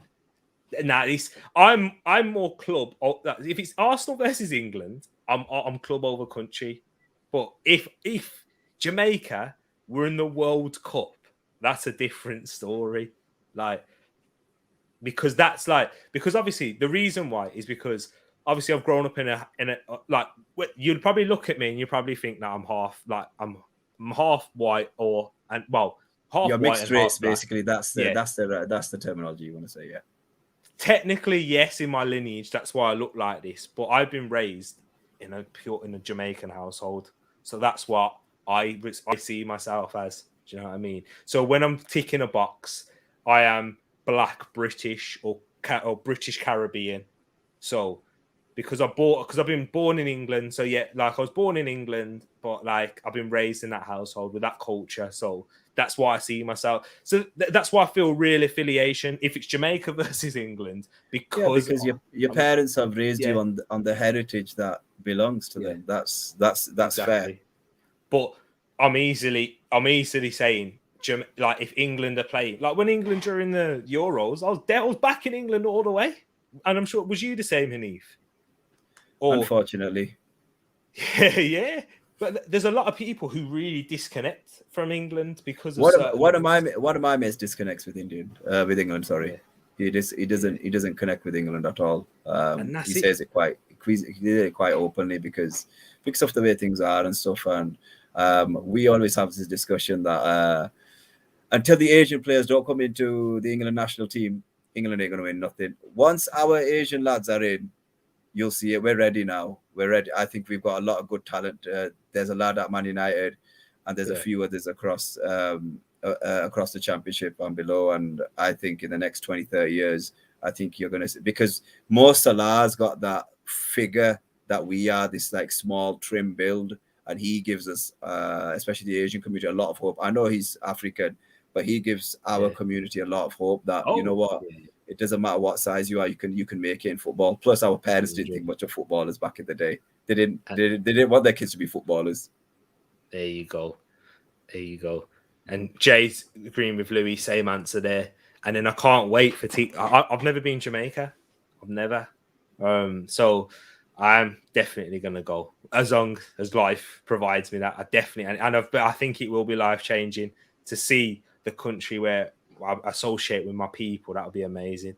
So definitely, I can't wait. And I do agree. I think it would be. If you look carefully in the last season of Desmond's, you may see someone you know. Did I bring up his? Yeah, I did. You may see Wilf, Creambone 66 right there. Because Desmond's was filmed in London. Yeah. It was. That's it. Hey, Wilf. Hey, send it me on the Discord. Nah, you've got my number. Send it me on WhatsApp. Yeah. The episode number and stuff, and then I'll watch it with Tish. We should do a watch along to Desmond's. Imagine. I hope to be going Ghana in Easter. Okay. How many times have you been to Ghana, Rich? Let me know, because I always find it interesting how many people go to the country of heritage. A lot. So how many times have you been? How many times have you been to Kashmir, Hanif? 3, I think. Yeah, 3. I've not been for a while. I don't want to catch a plane at the moment because of COVID, but eventually I'm gonna have to. But I wanna go see Jamaica, and I wanna go see Africa. Those are on my list. There we go. Last season, episode 9, he thinks. If you can get the guarantee, if it isn't, I'll let the TTF know as well. And me and Tisha were watching, and it was filmed in Peckham, in the Narm. Where's Peckham? I've never been to Peckham. South London. Yeah. Is that a rough area? Yes, but they've just done some redevelopment there now. The only reason I know this is because one of my close friends from uni, he's from South London. So yeah, I've been there. I want to go back there again. I really do like London. I do like it. So yeah, and they're redeveloping it. That's where Rio Ferdinand's from. He's from. So they've put a lot of investment into it because they're trying to like redevelop the area. But yeah, it is a rough area. Like, it's notorious for being a rough area. Look, Narm's, Peckham's dangerous ends. It's improving though. It is improving. Is that where Palace is? Crystal Palace, south of London. Exactly. They got rid of the stray cats. I know what you mean, CM. I know exactly what you're talking about. He ain't talking physically. He's talking, the cats in terms for. Hey, look who just put himself on. You weren't invited. I'm joking. Big up yourself, my bro. Listen, you wanted to know about South London. What about North? I thought I'd jump in and tell you. That's what it's called, gentrification. Let me not even go into that because I'll start ranting. But I was born and raised in Brixton Hill, an estate called Blenheim Gardens. So obviously Brixton, whether you're Brixton or Brixton Hill, you're kind of united. So you had people from Mightstown, Angeltown, like it was mad. But then the beef started with Peckham, and Peckham, on top, you know. It's a proper thing. Like, and they had a real mad beef. Like, it was like, if you're from Brixton, you couldn't even don't even try cross Camberwell. Nah. Like, yeah. It was that mad. Immediately, where are you from? And vice versa. Sounds like the Bronx. Yeah, that's what it was crazy. Have you watched Blue Story, Rich? Yeah. And that's what, because obviously, like, because I wasn't born in London, but when I went to London, because my brethren, he lives in Elephant Castle. Yeah, and literally when I walked out one time, they saw people like sitting on the estate and that they're staring at me because it's a new face. Yeah, but thankfully my brethren came out, and I was like, "Whoa!" I got scared. Honestly, I did. It is crazy. It's crazy, but it's changed a lot now. Actually, one thing I know that there's a bit of gentrification happening in Peckham. So Brixton's gone. Like Brixton's gone. Like Brixton back in the day, growing up, it's still multicultural, but when I mean, like the majority of life stayed from the Windrush area, they kind of settled and made roost in Brixton and stuff. So like literally, I walked down to Brixton every Saturday. I used to just go because it was a vibe. You had Red Records there. You had my guy. He like you know those trolleys that you can drag, but he's connected his speakers to it. You know what I mean? It's just blaring music. Like it was such a wicked vibe. You know what I mean? And I think Peckham, fortunately, they've got a market called Kumasi Market, which was predominantly for like Ghanaian things like you get food, like your bags and stuff like that. They've managed to keep hold of it, you know, which is good because obviously with the changes, the gentrification, I thought they would lose some of its culture. You know what I mean? So there you go. And look at that, CM South London gang joining. Yeah, if you want to put on. Yo, let CM. I'm gonna send you a message now. Yeah, if you want to, I'm gonna send you the link. If you want to jump on. We're gonna be going for probably about 5-10 more minutes. But yeah, because I don't mind talking about these things. I really do enjoy it, and we've got people locked in anyway, so we may as well. You know Rich, just quickly. AFCON.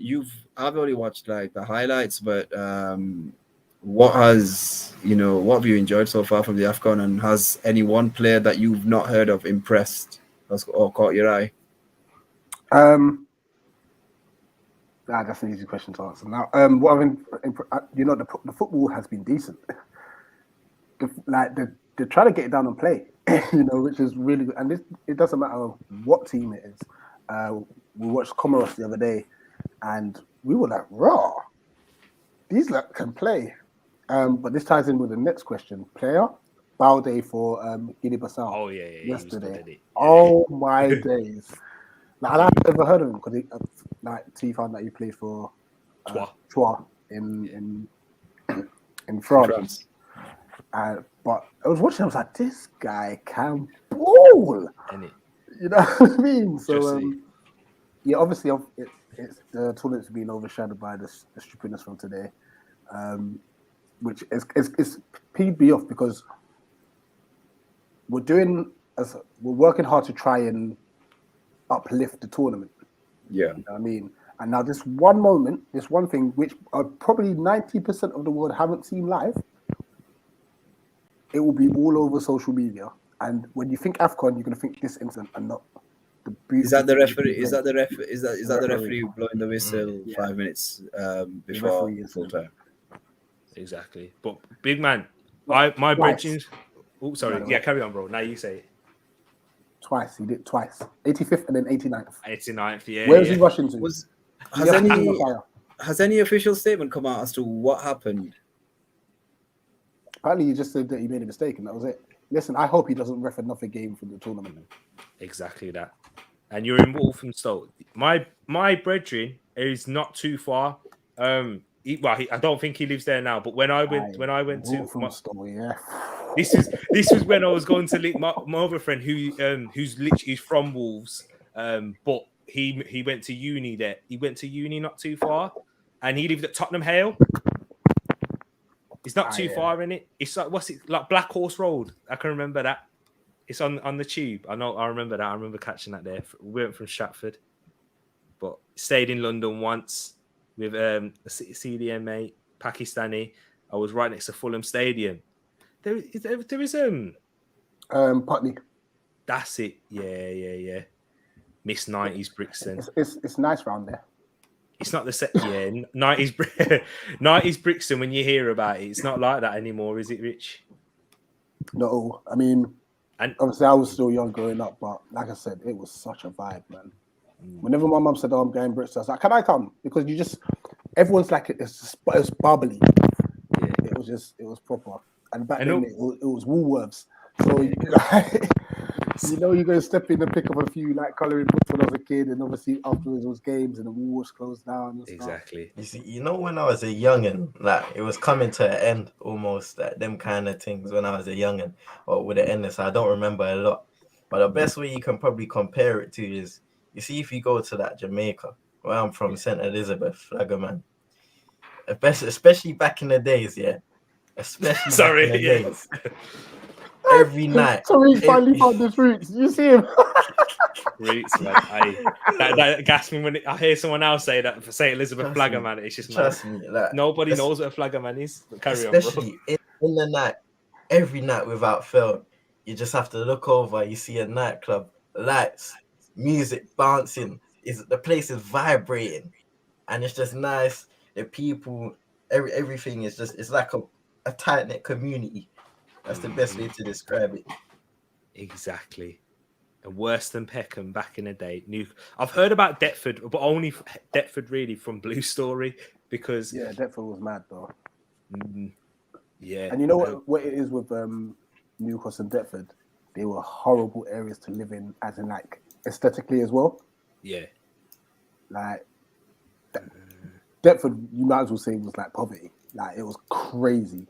So obviously everyone's got to try and make ends meet, innit? And unfortunately there was a lot of crime there. There you go. That's mad. And then also, so what part of the south are you from, CM? I'm close to Brixton, so okay. I live in a place called Herne Hill, but yeah, that's close to Brixton. That's where I heard. It's like 10 minutes. Is it not far from Bricky? Yeah, man. CM's an OG then. There you go. Yeah, you should be supporting Palace then, yeah. Should be. You should. Yeah, no. Nah, Nick's in the chat as well. We gotta make this happen. You just catch that 468 and make your way up to Sellers Park. What are you doing? No, I should go to games myself. I still keep an eye out for Crystal Palace. What's the nearest stadium to yours? Is it Palace? Yeah. That's mad. Yeah, Palace. That's mad.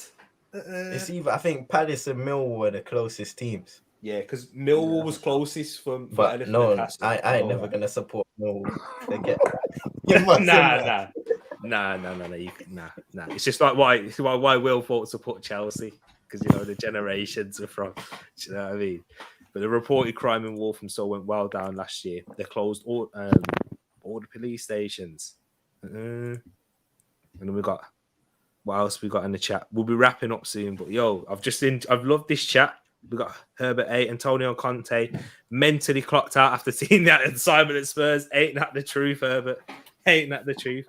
If you'd have went, CM, your local team's Dulwich Hamlet. Yeah. That's a shout. Yeah, you know what? Trust me. You gotta respect the non-league teams. Come on. It's true. I've been meant to go to a Dulwich Hamlet game for the longest, but this pandemic thing, But I can't really have no excuses no more. But I'm the same. I did say I wanted to go and support like a non-league team as well, and just scout there doing support. Yeah, get to non-league, man. Get to as many grounds as you can, man. We may as well finish on this. So name the 3 closest clubs. We'll start with UCM. We'll go Heath. We'll go Rich, and then we'll go me. The 3 closest to where you grew up. It's not necessarily where you live in now, where you affiliate, where you say you grew up. Yeah. So I'll probably say Palace. Millwall are the ones I know. Burnham. And everyone in the chat, get yours in as well whilst we're answering ours. I know. You can count Dulwich Hamlet because they're really close in terms of where I am. So yeah. Exactly. So in the chat, make sure you put your clock at least one, but if you can put 3, that's good. Heath, the 3 closest clubs. Bradford City. Yeah. Huddersfield Town, because I live there, and Leeds United. Ooh, Ellen Road. I know Ellen Road. It's just off the motorway, isn't it? I basically live on a road that can get me to all 3 stadiums within 40 minutes. No way. And then we've got Rich here, who actually supports his local. So fair play to Rich, man. So Palace. Is that his? Okay. So there you go, Palace, Bromley. That Bromley, yeah, I know Bromley's not too far.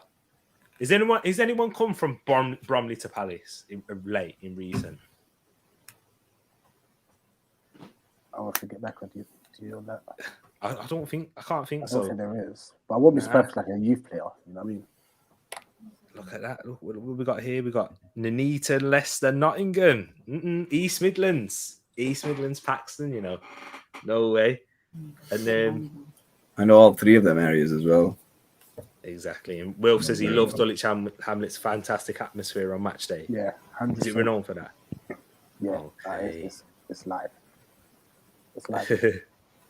There you go. For me, growing up, I mean, I was born like I wasn't even born in the West Midlands. I was born in Worcestershire, so it was Redditch United. That was literally outside my back window. But I'm not going to count that.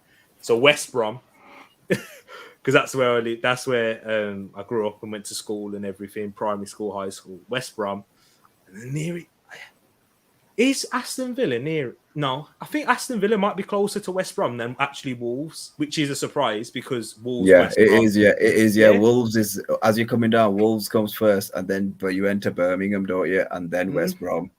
Because West Brom, the Hawthorns is right on the edge of Birmingham. Big up, Rich. There you go. I'm not going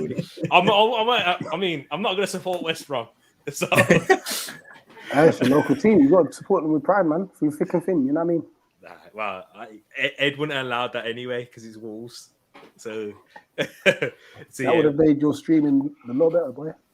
Hey. Probably. Birmingham City's not too far. But it's out basically. West Brom is at the top of Birmingham, and Birmingham City is just going towards the bottom of it. So, are there 2 clubs in Birmingham? Is it Birmingham and West Brom? Is there another? Villa. Yeah, Villa's more Birmingham than it is actually like Aston. So it's another mad one there. Yeah. So yes, I just wanted to say to CM real quick because I know he's taking a break from his club at the minute. Oh yeah. Like, we're a family club. Like you're welcome with open arms. We've already got Wash Dolly. You know he comes loan to Palace and then. Who does CM support? Have a guess. Oh. forget the guessing, man. And if he supports the same club as you. I love it. I just know a lot about him. That's all. I just know a lot about him. No, I saw your story pop up. I was like, why are you tweeting? Why is this up? Sorry, why is this on your story? No Man United slander. No, I see that there. Don't worry, CM. Unfortunately, you were probably too young for all the good times. They'll come again. I was there for the last few years of it. I remember all that. The most things I remember when I was like legit involved. Heartbreak in the Champions League final, the last one we played in. The City winning the league, that was painful. And then obviously we won it back. But most of my memories are pain. ACM joined the club. We support these major clubs that have just let us down. My first memory is losing the Champions League final, bro. That's my first memory of watching Arsenal and what's happened since. You know what? I've just clocked, hold on, CM. Your closest team, one of them could actually be Arsenal. Oh, that's a good point. They're a South London team. Yeah, because of what Will just said here. Yeah, technically I do support my local as Woolwich. Yeah, Woolwich Arsenal, of course. Boy. There we go. We went from South London and dominated North. That's how bad Tottenham were. That's why did Arsenal move from South London? I don't get it. It got too rough. Do you know what? I should know this, but don't quote me on this. Correct me in the chat or in the comments if you're watching afterwards. Yeah, I think it's because it's branding. It's why we changed our name from Arsenal, the Arsenal to Arsenal, to get our name first. But I think it's because there's too many clubs in South London. I genuinely do think that's the case. What? So you got kicked out? No, we moved. I think that is the case. Correct me if I'm wrong. Wilf, you may know this. I went to the stadium tour and I got told, but I can't quite remember. I know the Arsenal bit was for branding, was to make us first in the alphabetical order to get more fans, and it worked. Really? Yeah, that's because why the station was originally Woolwich Arsenal, though. Anyway, was it not in South? Yeah. No, but we changed to just when we moved to North London. We was the Arsenal originally, but we took the out of the name so we could just be first. So yeah, CM, I'm disappointed in you, bro. Are you not a Palace fan? That's a tough one to explain, because it wasn't that. You know how usually when you're young, you have somebody like, nah, you're from here, you need to support this team. Like, I kind of fell into football where it was like, I saw that I supported the team because of the player. So then, more so, when I got into football the second time, I was like, cool. I supported Man United before, but then I fell out of love with football. Came back into it because I was watching the 2010 World Cup. I had come back from Jamaica, and the first thing that was on TV was the 2010 World Cup. And that thing got me straight back into football. I started playing it again, watching it again, all that stuff. And then I literally just started doing so much research about Man United. I always used to watch that show they used to show on ESPN, with the old Premier League games. Just always used to watch them things and just get my history straight. And then I was like, yeah, I'm in deep with Man United. So I was right. I'm glad to hear that. And do you know what, people? I'm going to wrap it up here. Sorry, we'll leave this one as the last one. Okay. I do wonder sometimes, how did Palace think of their colours? Was it just Chelsea and Arsenal combined? Do you know that, Rich? Do you know the history of that? I really don't, because you know what, our kit colours have changed a few times. I'll find out. Exactly. But you know what, people? I'm gonna say this. I've loved this, and I think we've had more people stay at the end talking about this than we had during the game. And this is titled something completely different. But I love talking about these stories and that. And do you know what? Thank you so much, Hanif, CM, Rich, Rich bringing yourself on. Hanif inviting yourself on as well. And then we've got CM, who's like in the chat. I can misbehave. I can just set up a stream for no reason. Exactly. But do you know what, Rich? Do you know what? I think this is a perfect little segue into what we're going to be talking about. It is perfect. Soon, very, very soon. Myself and T. Co-stream. I reckon we should do it after AFCON. After AFCON. We'll do it after AFCON. Co-stream, and we're literally going to be talking about our life. There's so many different aspects. So there'll be actual topical things. So it could be like childhood, could be relationships, could be football, could be school life, whatever it may be. And there's one aspect that we're definitely going to talk about, and that's our faith as well. So we're both Christians, believe in Jesus Christ and stuff. And like, I know for me, and I haven't heard T's story yet, but I know that it played a big part in changing who I was. Yeah. Like, you would never think it because I sound so calm, but I wasn't before. Yeah. You know what I mean? And so yeah, it's kind of just sharing our life experiences with you, man. Kind of being an open book, you know. And that's it. And it's not so. And Pete and CM, Hanif, you're all welcome, because there's going to be a part that we're going to do where we want to hear other people talking and their experiences, yeah. And in the chat, want to hear yours if you can relate, and also if you got any questions, like if you want to find out or anything that you, because I'm open. I'm more than willing to talk about absolutely anything, because I've always been like that myself. My mom said probably too much. I've been too open when I was a kid, but I don't mind, honestly. I really do like it, and because you never know who may relate. That's why I always find it important. You wait till you hear the first thing I tell you. Yeah. When I told you how. Well, to be fair, both my daughters have been born under some crazy circumstances, but my youngest, mad. Oh, a little teaser there, people. Well, you have to find out. But love to everyone. Yo, Rich, tell the people where they can find you. Oh, I didn't even say that. My bad. Eagle Eye Football as usual. So currently doing AFCON content with Pros Only TV. Big up CM. He's been jumping. Tereak's been jumping on stream as well. I know Hanif wants to jump in as well, so we'll definitely see him in calling shows as well. And now I'm gonna have to juggle AFCON and Palace content, which is gonna be mad. But yeah, team, we need to link up and try and figure this thing out. Oh yeah, true. Right. So listen, after this year, myself and T are going to test something out. If you see that we've both gone live, don't click the link. Don't click it. Or you can and still smash a like on it, but it's literally just to test something out. It'll be gone. It'll be off later. Basically, Friday, I'm doing a Palace Seaweeds watch along, as well as Ghana are playing at the same time as well. So Ghana kick off at 7, Palace kick off at 8.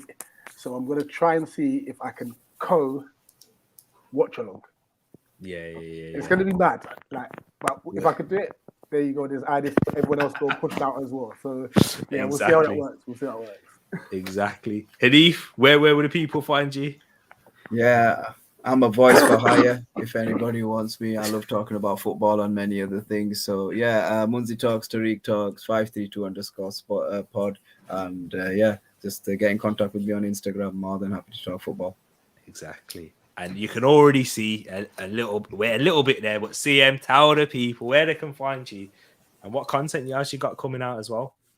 Man, CM22 ENT. Some people call me Cement.